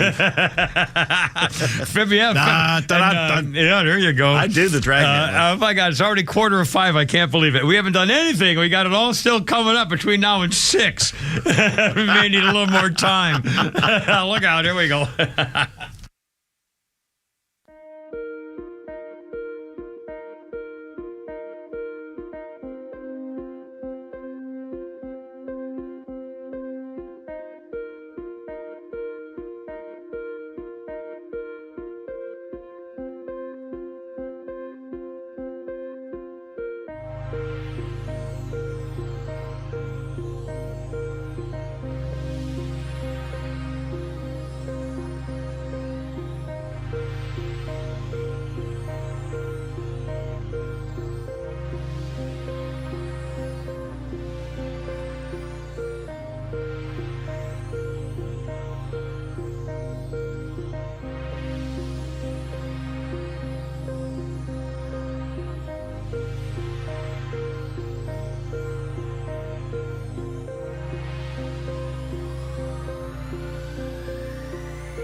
Pete's looking at the Rosanna Arquette pictures. She was a hottie. She got a rack on. I mean, a woman, and she had that mouth. I mean, she was a sexy girl. She was, I'm not what you'd call pretty, but she's definitely sexy. Very sexy. Bridget Bardot type sexy. Yeah, very sexy. We're playing a little Led Zeppelin here. You have the lead in your pencil there. In 1969, during a North American tour, Led Zeppelin appeared at the San Diego Sports Arena. Jethro Tull I've been there. Was the supporting act. What really? a dump. Is it really? What a horrible place. That's I used to work across the street from it at the warehouse video store. Oh, no kidding. And we used to go in there and watch the San Diego Rockets played there before they moved up to L.A. and became the Clippers. They're San Diego Clippers. And then he moved up to L.A. One of the reasons because I didn't know that. Because it was such a horrible place. Wow. It was worse than anything we had here. San Diego's known for everything being perfect. The weather's perfect. Their baseball, the Jack Murphy Stadium was a dump, just like Fulton County Stadium was. Yeah, it was really? that circular thing. It was. I never went there. Huh? Their new stuff is, of course, they've lost their football team. They lost their basketball team. We got nothing going now. Except baseball. Except weather. Let's see. Birthdays. Birthdays include Justin Theroux, 52. He's an actor, writer, and Mr. Jennifer Aniston. Justin played the chief of police in the HBO story The Leftovers, and he wrote the weird comedy Tropic Thunder with Ben Stiller. Justin Theroux, 52, married a little Jennifer overrated, Aniston. I thought. Tropic Thunder. Yeah, I think I think I started watching it and I got bored and stopped watching it. Of course, now Robert Downey Jr. They're all after him because he was playing. He was playing a black man. He had blackface the whole time. Well, I don't remember that. Yeah, and they couldn't do that. They wouldn't do that movie now. You know what? It's if he's acting. And that was, 10 years ago? Jesus, he's acting. That was 10 years ago, and they wouldn't make that movie now. Yeah. Give me a break. I'm so sick of this woke. Honestly, I'm way up to here with it. Can I do a nitpick? Sure. Okay, good. I'm sorry. She's naked. Oh my God! He saw the naked rack. And I had to stop. Oh, that's right. I froze. Well, I can wait for a minute. How long you gonna be? I didn't mean to bring up nudity on the company computer. It just popped up. Oh my God. Anyway, I'm gonna lose my mind in a few minutes about what I saw Friday, and again, proving I mentioned kind of a tease earlier in the show about how America really once again has proven that America as a general public, the American public, does not care about veterans. Right. Truly doesn't care about veterans. Tell us right now. I'll tell you right now. I watched a hearing Friday where they had the meeting with the Congressman, Darrell Issa, and they had the parents and the families of those 11 Marines and the soldier and sailor who were slaughtered in a suicide bomb attack from that un-American, treasonous Afghan pullout because of President White Trash, who went against every possible advice of the experts he had to tell him, don't take the troops out of Afghanistan and then you pull out. You leave the troops in there and don't just leave that gear there. And he said, oh, we got to do it to stop this war and get out. Anyway, so he did it anyhow. And you know the result of what happened. It was a disaster and a freaking disgrace. And there's more than one. I mean, those parents, one after another, in tears, saying not one administration official has been fired or reassigned for the disastrous Afghan withdrawal, despite the damning after-action report and accounts of those who were on the ground during the gate attack. How Joe Biden and Lloyd Austin could look. He's the former defense contractor. He's now the Department of Secretary of Defense. Joe showers with daughter and Lloyd Austin could look those Gold Star families in the face and still say they have no regrets about their mishandling of the deadly Afghanistan withdrawal. I will never understand. A Gold Star mom. The military leadership is incompetent, cowards, evil. I want justice. I want accountability. Not a single Biden administration official has taken the blame for the horrors that unfolded during that withdrawal. Our nation paid a price for President Biden's decision to haphazardly pull troops from Afghanistan. They called it successful. They were satisfied. Shameful, despicable, criminal neglect leading those families. And by the way, I understand one of the kids who was blown up in the suicide bomb attack also had a bullet in him. So there may have been more than just a suicide bomber. And by the way, a Marine Corps sniper had a bead on the bomber.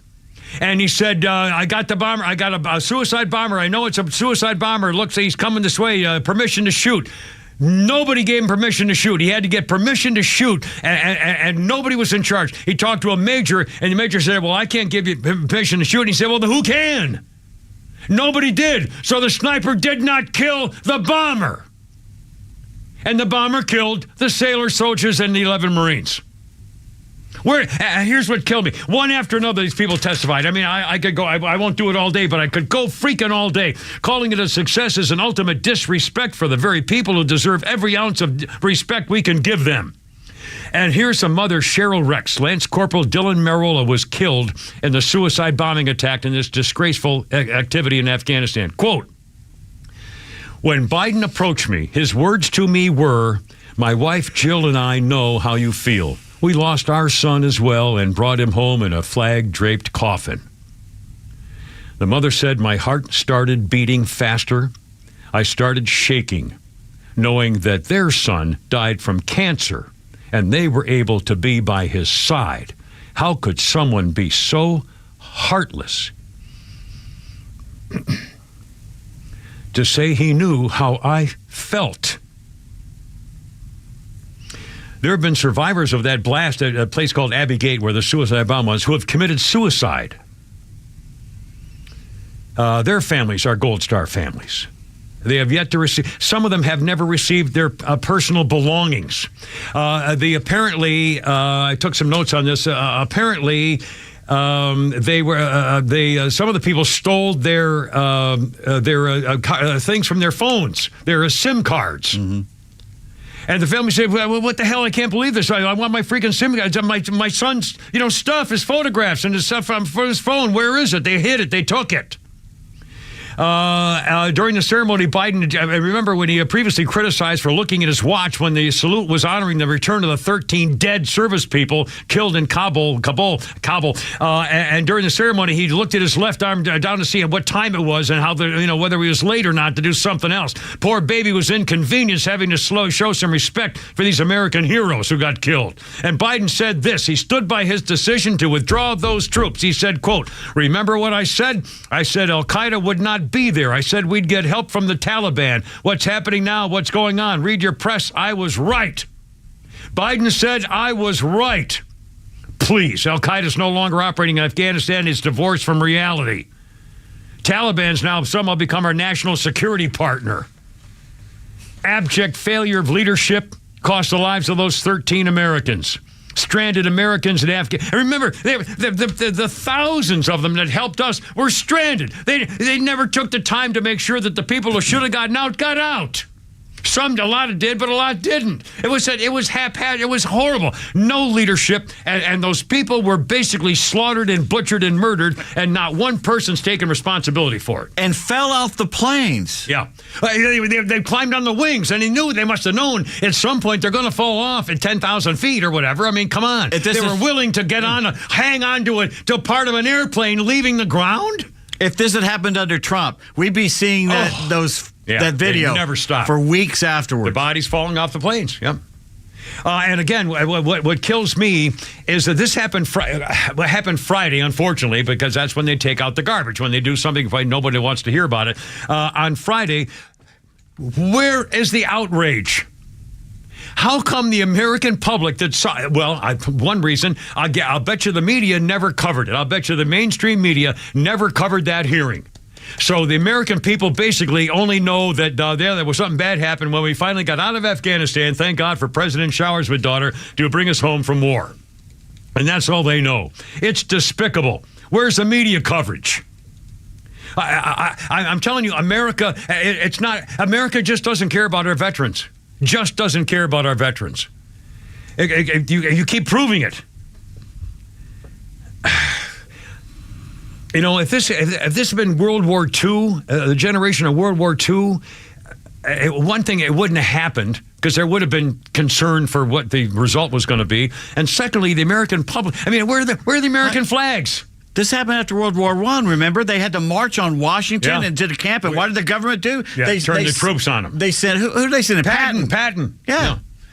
To get rid of them. Because they wouldn't pay them what they owed. They wanted their money early. They wanted their money earlier than they were supposed to get it, but it was during the Depression. Yeah. And the Revolutionary War, they never paid most of them. Yeah. I mean, this is absolutely outrageous. Where are the flags? Where's the attention to people? I mean, again, and in fact, I just had another experience. Went to I've had 2 doctors visit about my VA benefit stuff from what happened because of Agent Orange and my service in Vietnam as a Marine. And I went to my second doctor Tuesday, the second one, and I'm all set. And then I mentioned something else that is an effect of what happened from my efforts in the war. And she said, she was great, by the way, and all the stuff. She said, well, I can't put that on this form. I said, well, it's the same thing from the same cause. And she said, well, I know, but that's a different form. So I got home and I texted the woman at the Veteran Services who've been so helpful in the past. And I said, now, I also have this. She said I should file this other claim for the same thing. Can I add this to the thing? And she said, oh, no, yeah, that's a whole nother form. And she sent me a text of the form, an email to the form. It's 12 pages long. And it asked me to things like, well, are you looking for the DD 4077 requirement or the 2744X1 requirement? I mean, it's just on and on and on. I know. Anyways, 5 o'clock. I'm going to throw up.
Let's get it together, ladies.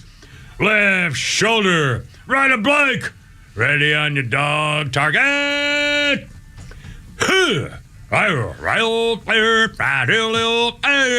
Road guards out. Maybe I'll stop doing military cadence, Marine Corps style, because I'm so fed up. You know, honest to God, I just hate it. I hate it. Although I will say one more guy has added an American flag in my neighborhood. Now there are two, me and one other guy. You drive up in the mountains, that's all you see. The closer you get to Atlanta, the less you see. That's unbelievable. And again, I don't mean to, I'm not going to dwell on this stuff, but again, I'm outraged at the lack. Nobody gives a damn. I mean, these families suffered, and the administration's still lying to them. They're hiding their phone records. They're keeping information from the families. They're totally disrespecting these families who lost their sons and daughter. It's just outrageous. And I go to the VA, the girl, my last medical thing Tuesday said, well, no, we can't put this on this form. So I called the other guy. So, oh, no, you have to fill out a whole new form. And it asked me for the time and date of my diagnoses, the address and the time of the day. This was 30 years ago. I don't know that stuff. There's no way I can do it. Oh, I know. Why don't I just call the VA? Hi, VA. Hi. I wonder if you could answer me. Yeah, that'll be the day. Just call the VA and ask somebody to give you a question. Please. They're just making it impossible. So now I'm not going to go for the second one. I'm not going to try to do this all over again with a whole other thing that I am apparently justified for because of war-related things. Well, they do it on purpose to make you quit. I quit. I'm not going to. I'm fed. I can't do it. I don't have the. I just can't do it. I don't have the information. I can't get the information to get the information. I don't know whether, what my diagnosis was. No, they didn't diagnose. They said, well, we're going to give you, this chemotherapy and the surgery and the 5 weeks of radiation, and this is what's going to happen. Well, sure as crap it happened, but it wasn't a diagnosis. The guy said, this is going to happen. It was 20 years ago. So now I'm supposed to, find the guy and say, can you repeat to them what you told me, that this is going to happen? So it's, how are we supposed to figure that out?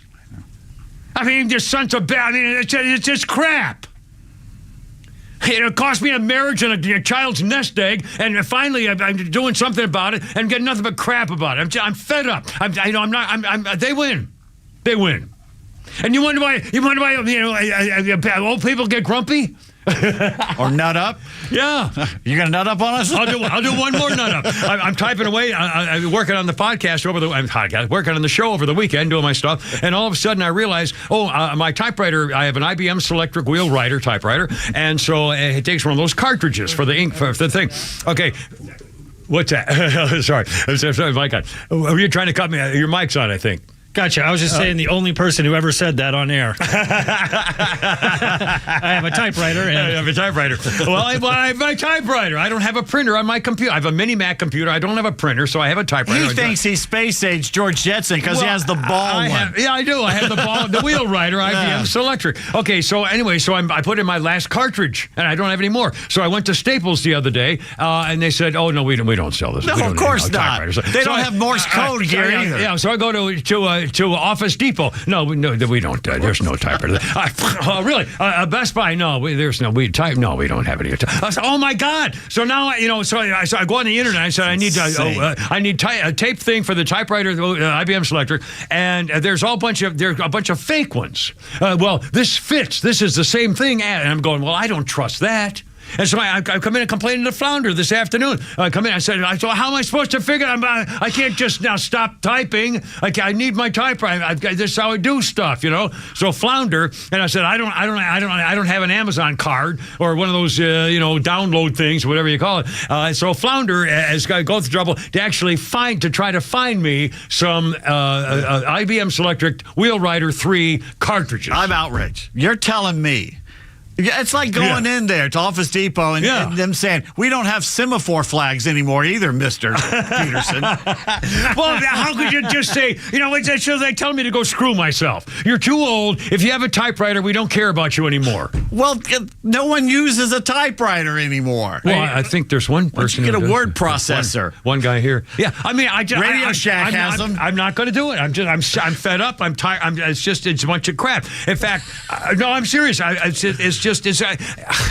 don't know.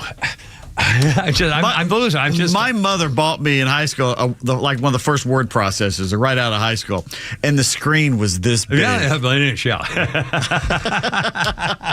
Well, there you go. Anyway, so that's another rant here, if you don't mind. Sorry about that. How about an 8-track? You got an 8-track at the house? No. I just have I need my typewriter. I don't have a printer. And the problem is, if you say, well, we'll start over, then I've got a whole new computer. My Mac Mini doesn't do squat, and that's 15 years old anyway. anyway, so that's probably stupid. So I'm going to have to get a whole new computer. I have to get a whole new printer and a whole new system. And some guy from Best Buy is going to, I'll wait 9 hours for him to show up and spend 2 hours trying to figure out to tell me how to do print and pasting or whatever the other crap you do when you have a printer. And it's just, I can't do it. Why don't you go to the same guy who has those tubes for your gramophone and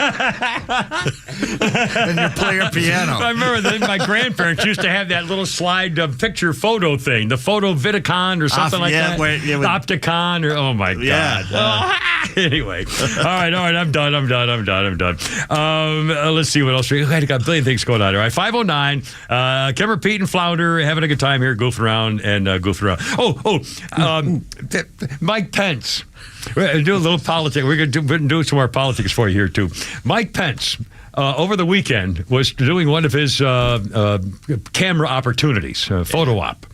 And so he's pumping gas, and I guess his point was to try the high price of gasoline. I paid $4.70 the other day, high test. $4.70 at BP, the green one, BP. Get you a Kroger or Ingles card. I know. But then I got to go find. There's no Kroger, Costco, Walmart. There's no Costco near me, no Walmart near me, no Kroger near me. I have to drive. There's a Kroger everywhere. There's no Kroger in Alpharetta and anywhere near me. I have to drive way the hell up the main street.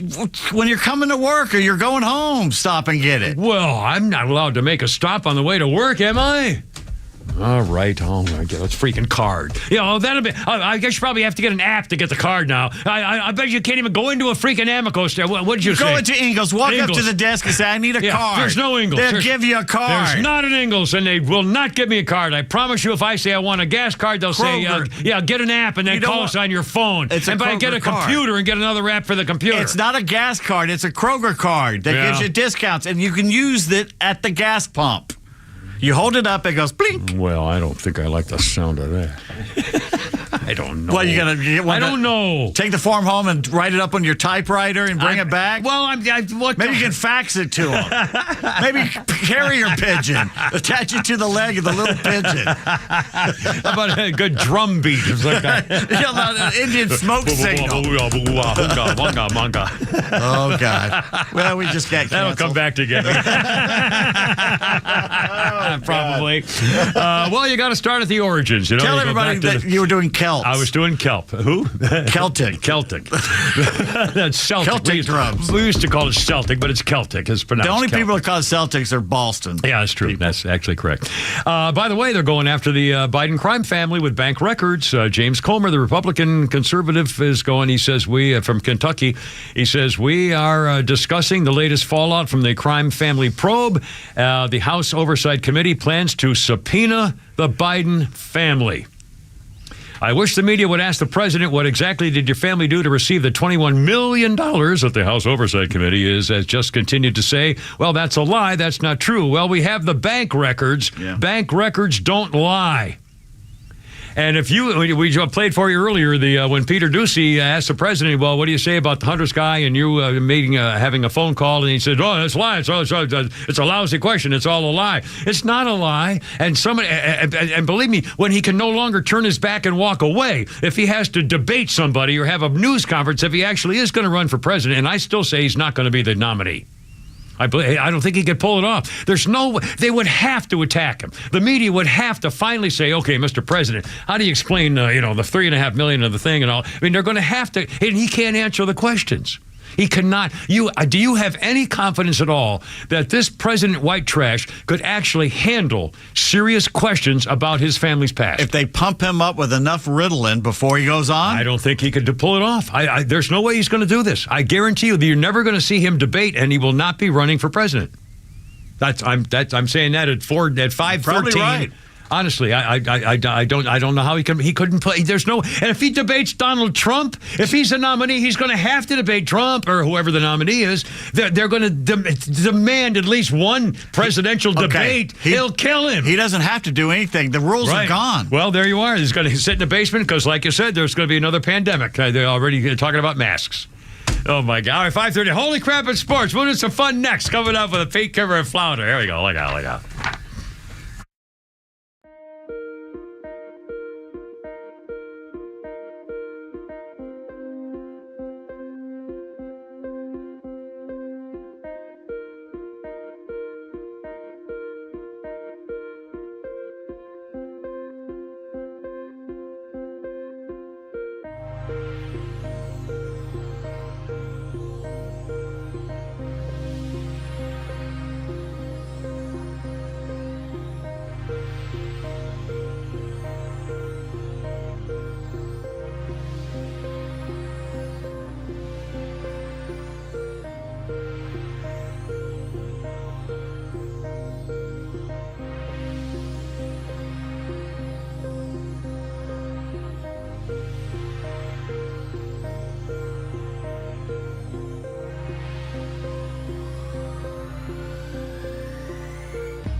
Look out. 5:18. How's it going? It's the Kimmer and Pete and Fallon and the Mechanical Mangler.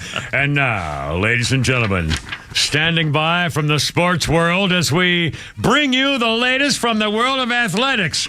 Holy crap, it's sports with Pete Davis. Holy crap, the Braves for the second day in a row blew a 4-0 lead. Come on, you guys. They won yesterday, Yeah. but they lost today 7-5 at Pittsburgh. They did split a 4-game series. That's usually what you want. It's hard to take 3 out of 4. Yeah. But it is the Pittsburgh Pirates. Yeah, that's not they good. have points have 5 rookies out there. I know. You should be killing teams like that, but every team goes into a funk. Yeah. You see, I'm doing both the good angel and the bad devil. I'm kind Well, it's true. trying to do both. I mean, it's baseball. It's a long baseball. season. It happens. But the dog days of August. I mean, we're here in summertime. But you got to ask yourself, and everybody's asking themselves. I was going to ask Clay this. We didn't really have time for it because you had a 15-minute question. Well, I had to ask him a question. And basically, is not being able to find, and so many teams were looking at the trading deadline, another starting pitcher. Is that going to bite this team in the butt come October? Because it's biting them right now. We're in that lull where the pitchers aren't.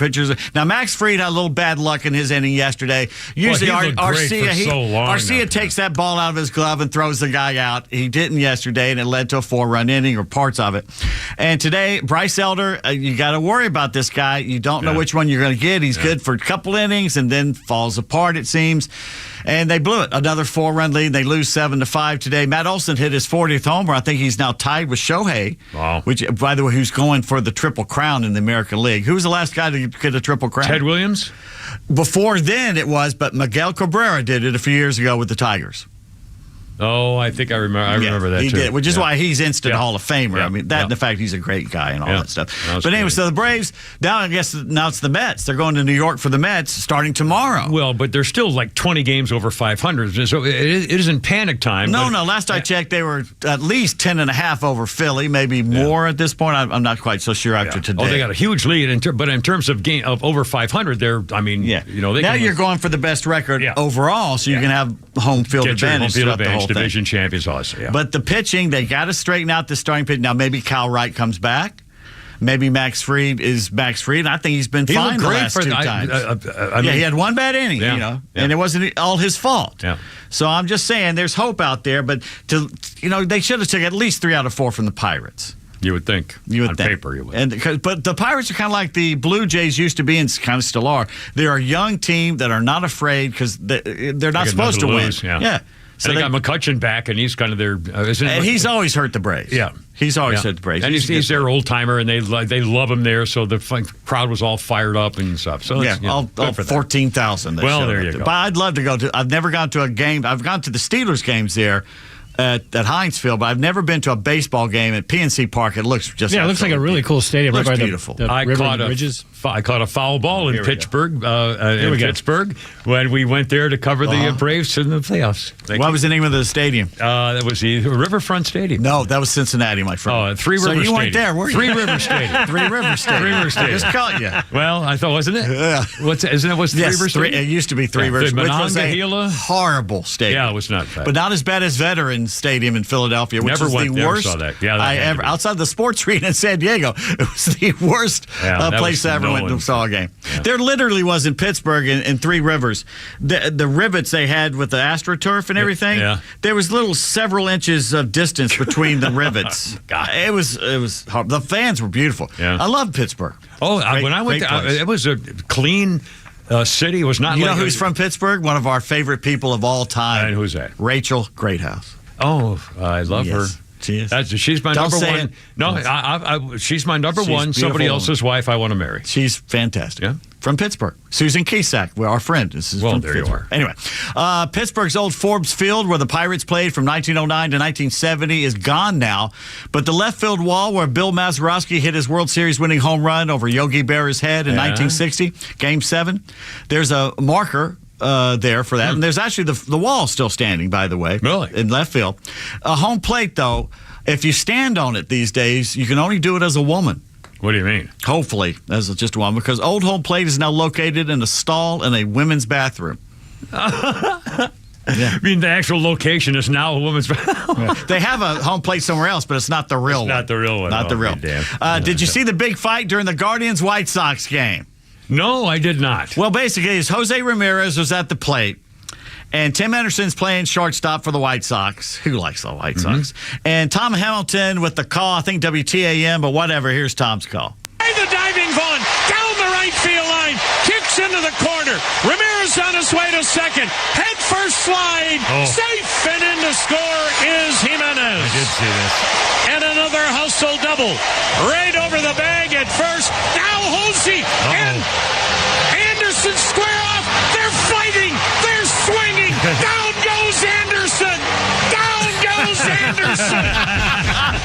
It sounds like the guy who just died, the comedian. He's watching Johnny Gilbert Godfrey. Gilbert Godfrey. But Like Gilbert Godfrey. He's doing Howard Cosell. It was wonderful. He was fabulous. Down goes Frazier. Great call. Great call. It was and I saw because the guy slid in head first, and the tag. Something happened. Yeah. Well, he lifted his arm up, and it's like the guy thought he hit him in the nuts. Oh. And that's what his arm went up, and he thought he hit him between the legs, and he said something about it, and it was just immediate. First of all, Tim Anderson's very talented, but he's a. Can I say the word?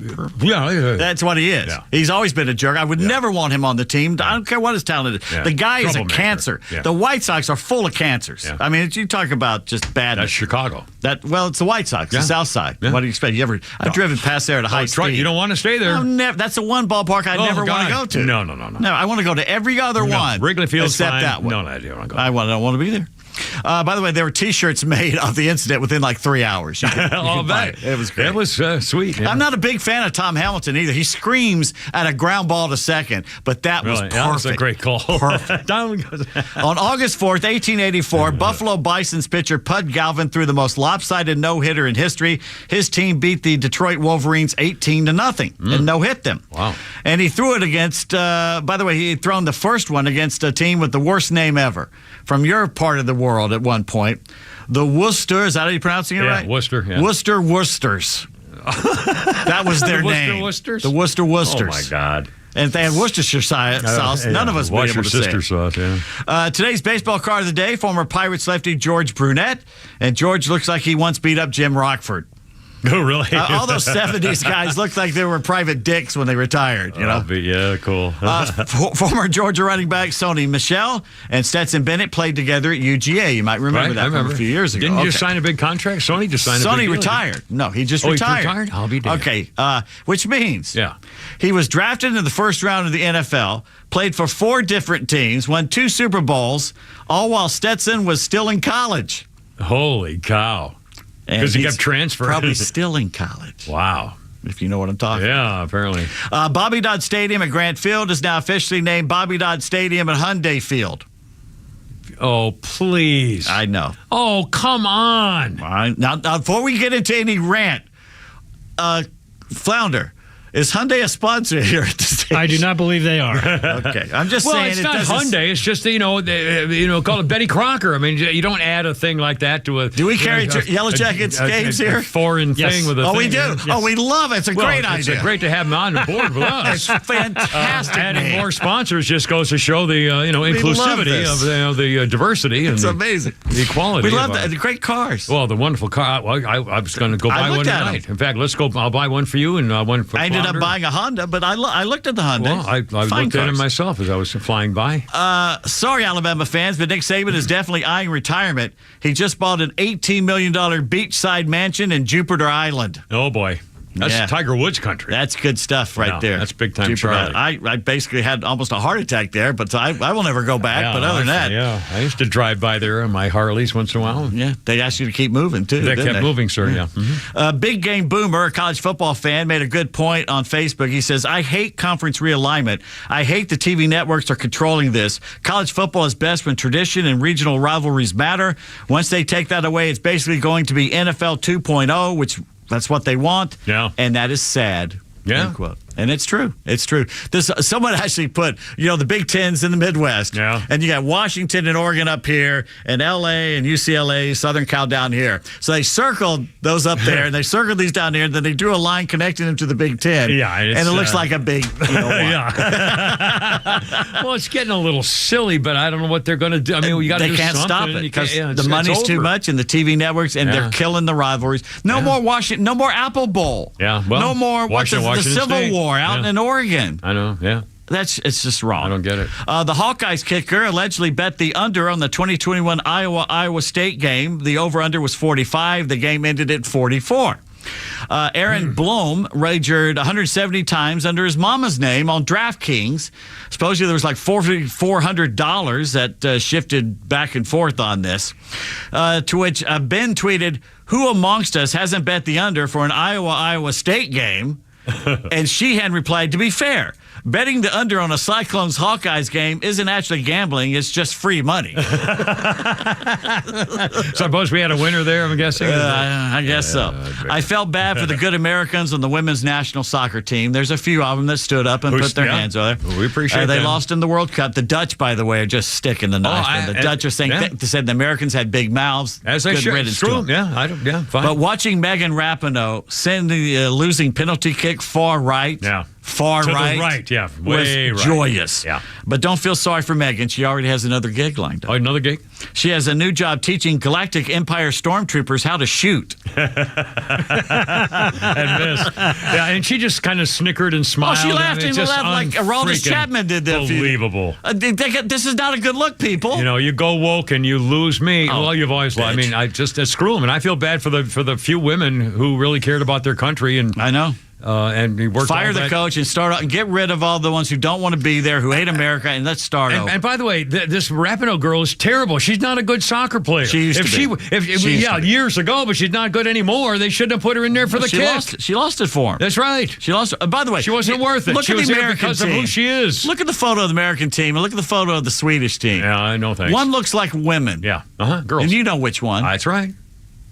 Well, there you are. Oh, by the way, Phil Mickelson, this book out, says he has wagered $1 billion over his career, and he's lost almost $400 million. I'll bet that's true. $1 billion in I know he bets, six figures when he goes gambles at a time. He'll play roulette for $100,000 on one spin. That's amazing. Well, when you have it to lose. Yeah. But $1 billion? Oh, my God. $1 billion. 5:30. Holy crap. Coming up, Riddick Bowe's going to make news here. We're going to blast him, too. And more. And comedy and funny. I can't believe it's already 5:30. We'll be back. Don't we go anyway. Here we go. Yeah.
Bum, bum, bum, bum, bum, ba-dum. Tom Jones, 1968, number one song. Delilah. Do you guys actually remember this? Yep. He does. Absolutely. This was huge. Tom Jones and Engelbert Humperdinck were the two big stars. I mean, and they both sounded kind of alike. Tom Jones was huge. In fact, I saw my starter wife, my favorite ex-wife, the one who did love me, and I went to see Engelbert Humperdinck on my R&R in Hawaii. I'm sorry. In concert. It's kind of cool. We also saw Bob Newhart. Don Ho, didn't you? Don Ho, the Tiny Bubbles, yep. Unbelievable. Tom Jones, number one, 1968 with... Isn't that funny? On your honeymoon?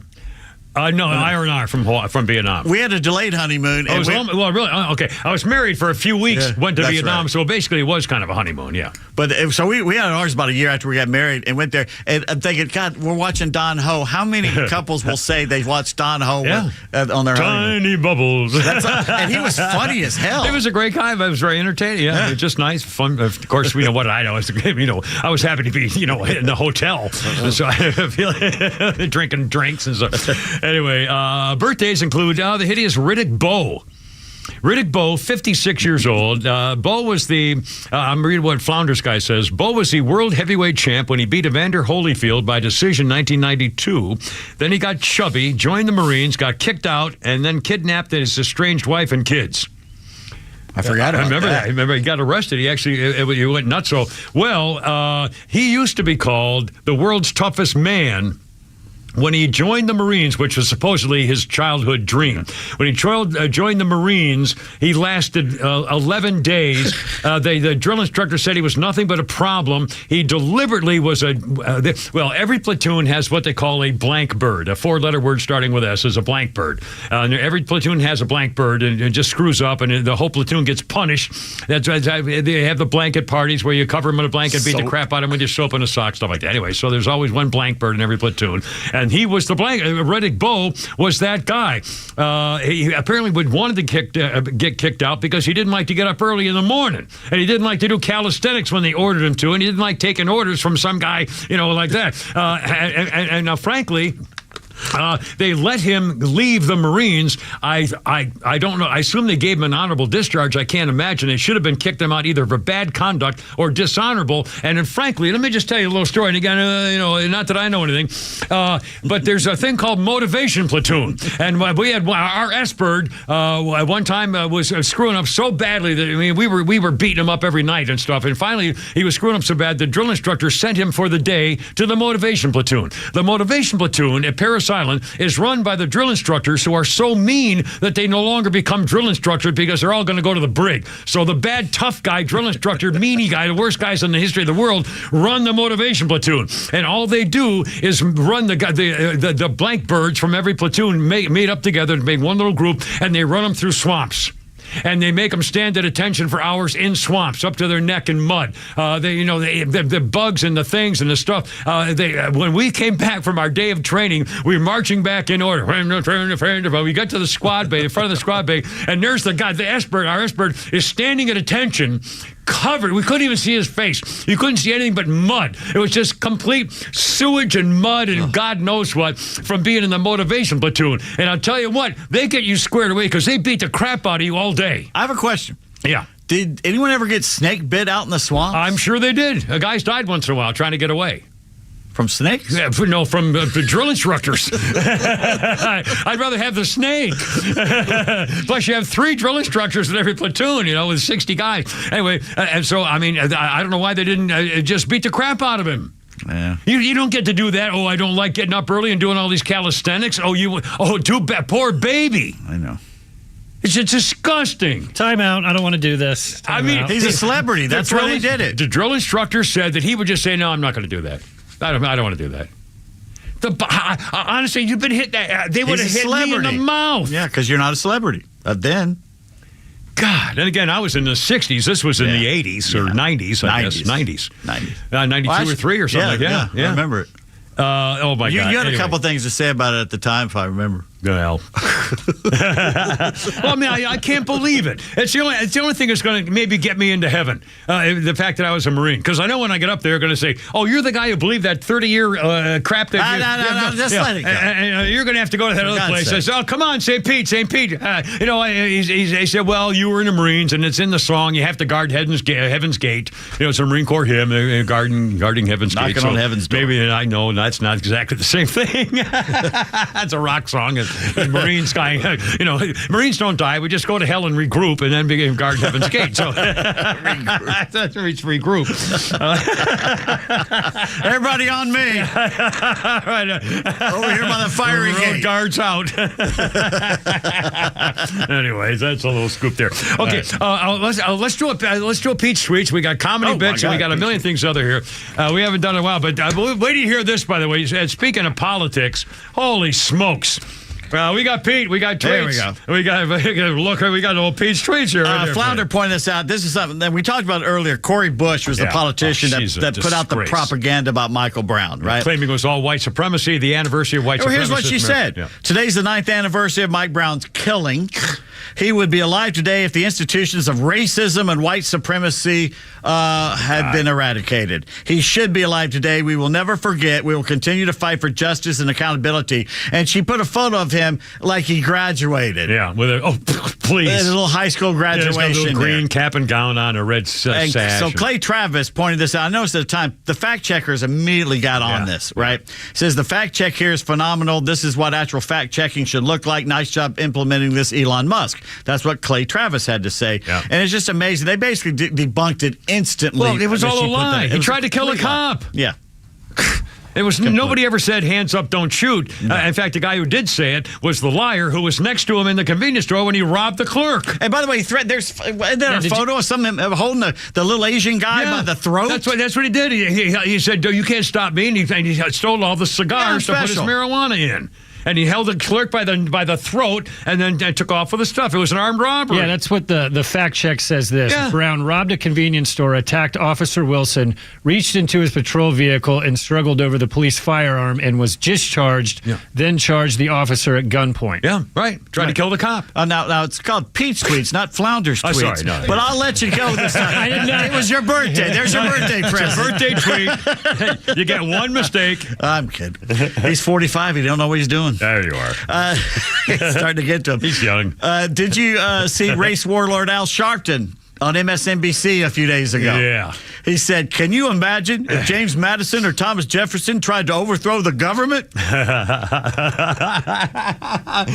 Golly, I believe they did exactly that. He literally said that. Oh, my God. What a freaking Can you imagine being on that panel and going, Anyway, did you see the viral video of the cat in the security camera? No. All right, there's a security camera, and it's kind of showing the lower torso of a cat up on the counter. Okay. And you see the cat reach out with his paw and slowly push the security cam to the right. So it can't catch him stealing money? No. It goes right to the couch. On the couch is the dog. And the dog is eating the TV remote. And the dog looks up and goes, "Well, you caught me anyway. Might as well finish the job," and keeps chewing. But the dog looks up like, what'd you do that for? So the cat finked on the dog. The cat finked on the dog. Bad. Oh, my God. That's very funny. That's viral. You should look it up. I will. Anyone who ever worked at Twitter is now either an ex-employee or an ex-employee. An ex-employee, thank you. EX or X, yeah. The Babylon Bee tweets, "The White House says Bidenomics is so successful,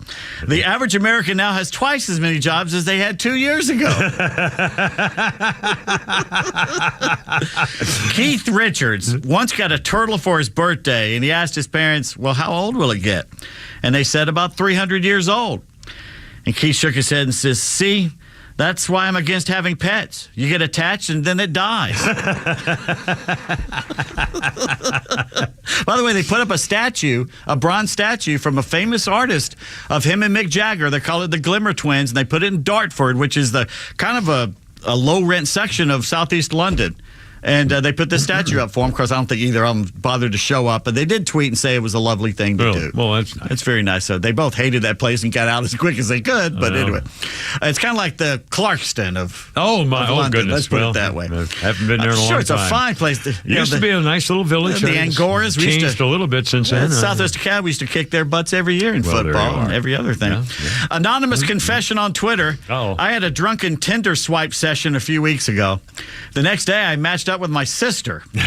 We have avoided each other ever since and have not spoken a word about it. I can't look at her in the hall. Lynn Facebooks, if you serve your kids frozen pizza or frozen chicken nuggets for dinner, you are a bad parent. Well, now I don't care how busy you are. Find the time to microwave them first. Well, that's different. Okay. New hamburger idea. Instead of regular buns, and this is genius. Yeah. Use grilled cheese sandwiches as the buns. Well, it's a patty melt. That's a patty melt. A cheeseburger and a grilled cheese sandwich is a patty melt, you idiot. I can't believe. Oh, my God. That's what it's it a is. patty melt. That's one, but it's not both of them, is it? What? Both buns as a grilled cheese sandwich? No, then a patty melt is a hamburger with toast. Yeah, that's a patty melt. A patty melt is a cheeseburger and toast. Yeah, it's a grilled cheese sandwich with a burger in the middle of it. Yeah.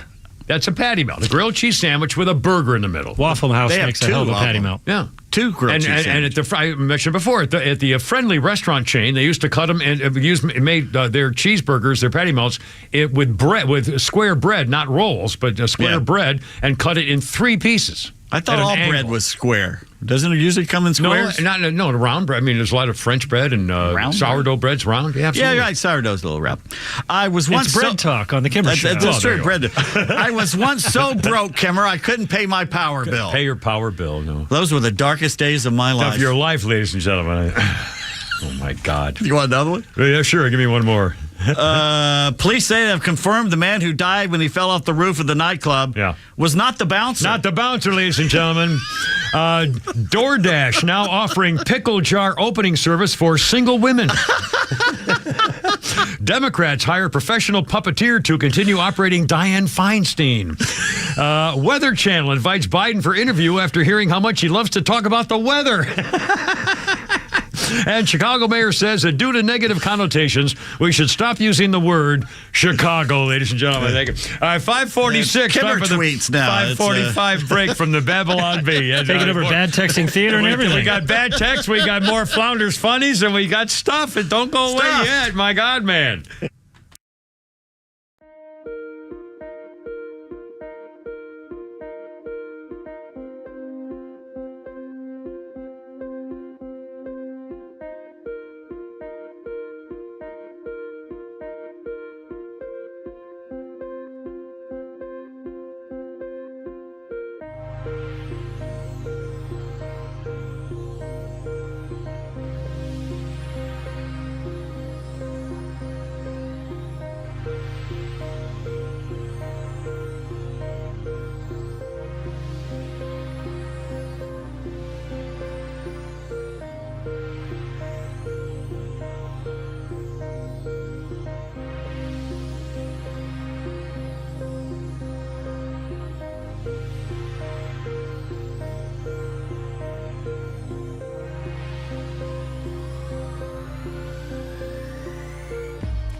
Da-ding, dun, dun. The Beatles. The old Beatles. This is my band. 1964. Whoa, what was that? The Beatles in 1964 on this day had 4 singles re-released in America. Do you want to know a secret? Also, Please Please Me, Love Me Do, and Twist and Shout, re-released in 1964. The Beatles. This is, and again, this is how times have, I love looking at history stuff. There's silly little songs like this, and the Beatles wearing their suits, their kind of almost leisure suit outfits, and they had hair down to their collars, and American parents thought that was a distressing symbol of what's to come. Someone put an ad yesterday on Facebook from the 1960s when the Beatles were coming to town, and downtown JCPenney, only downtown location, you could buy Beatles wigs for $1. Wow. Again, and parents were out, so, look at that hair. You can't wear hair like that. My grandfather, every time we showed up for summer at Mississippi, the first thing he did was take us to the barbershop. Yeah, sounds like my old man. A couple of sports things, Pete, if you don't mind. On this day in 1984, the women's 3,000-meter race at the 84 Los Angeles Summer Olympic Games. Remember this? 1984 ended quickly. I was there. In the 3,000-meter race when Mary Decker tripped over Zola Budd of South Africa, who ran barefoot and was running for Britain. Mary Decker tripped, and a Romanian named Marischka Pruka won the race. And Zola, I think, was from South Africa or someplace like that, running for Britain. And she was a poor, innocent little girl. And Mary Decker was that Megan Rapinoe time, basically a whiny biatch. Yeah. And Zola Budd was teeny and barefoot, and she was just like a little nymph. Didn't mean to do anything. Sweet, quiet, never, just. And Mary Decker was the ball buster. She was the jock. Biatch. Yeah. And one more sports thing, if I can find it, I got it here somewhere. Here it is. Here. Steve McMichael. Steve from Arkansas. Thank you for not playing the whole full from Arkansas. Steve McMichael, a former Chicago Bears great defensive football player, is in intensive care. No. Steve McMichael has Lou Gehrig's disease. He's in intensive care because of sepsis and pneumonia. His wife, Misty, wrote in an Instagram post that Steve McMichael, her husband, was hospitalized a few days ago. He spent 13 of his 15 years with the Bears, was an All-Pro in 85 and 87. And I will never forget when I was in the locker room one time covering the Chicago Bears, 1984-ish, I think maybe. Well, it's got to bring the loop around. Back. And there was a woman from the Heart Association, I think, maybe, or Cancer Society, one of the two. And we're in the locker room, and Steve McMichael, they were partially dressed. They were not naked or anything, but they were he had his shirt off. And she came up to him and said, I wonder if, Mr. McMichael, if you could wear this pin for us to give publicity to our American Heart Association. He said, sure. And he stuck it in his chest. Bang! Pinned it right in his bare chest. Oh, how about this? I'm going, oh my God. That was the same day that Walter Payton goosed me in the ass on the practice field. Walter Payton goosed me. Come on, you're killing me. I hit a home run at Wrigley Field. Walter Payton. What does that got to do with anything? Whoever thought? That talk came about out of left field. A bucket list that was never a bucket list. But now I'm looking back, saying, thing when you least. What was that other thing he did last week or the week before? Where out of the blue he just said something like, "What the hell's that got to do with anything?" I don't know. The Glenn Campbell. Oh, he just did another Glenn Campbell moment. Well, I don't. It was probably in the news. We're talking about the Beatles or something. He goes, Glenn Campbell worked with the Beach Boys. Oh, my God. It's 5:55. Is it time for let's do a little theater. Flounder, if you would, sir. Something a little special, a treat that Pete fixed up for us today, if you don't mind. Yeah, you won't hear me in it. No, sorry. No Flounder this time. Happy birthday. Special surprise. You know that Gladiator movie I got you, Dad? Yeah. Wind it forward 1 hour, 16 minutes, and 28 seconds. Okay, all right. I've done that. He's the daughter. You see the gladiator at the front fighting the lion? I can see that, yeah. Now, just behind him, there are two gladiators having a sword fight with each other. Okay, I see them. Well, behind them, on the left-hand side of the screen, there's a woman gladiator holding a spear. Yes, I can see her. Right. Those are the sandals I want for my birthday. Well, whatever's important. That's how a woman tells you something. That's a chick. It's never straightforward. No. They got to go round and around. Their brains have little, like little wiring problems. Guys' brains have a box for, box for work. If you want to talk about work, I got a box for work. You want to talk about recreation, I'll tell you what it is, recreation. But women have the whole, like a wiring thing where it goes all over the place. You never know. There's no boxes. It's like a British MG car. The wiring is always messed up.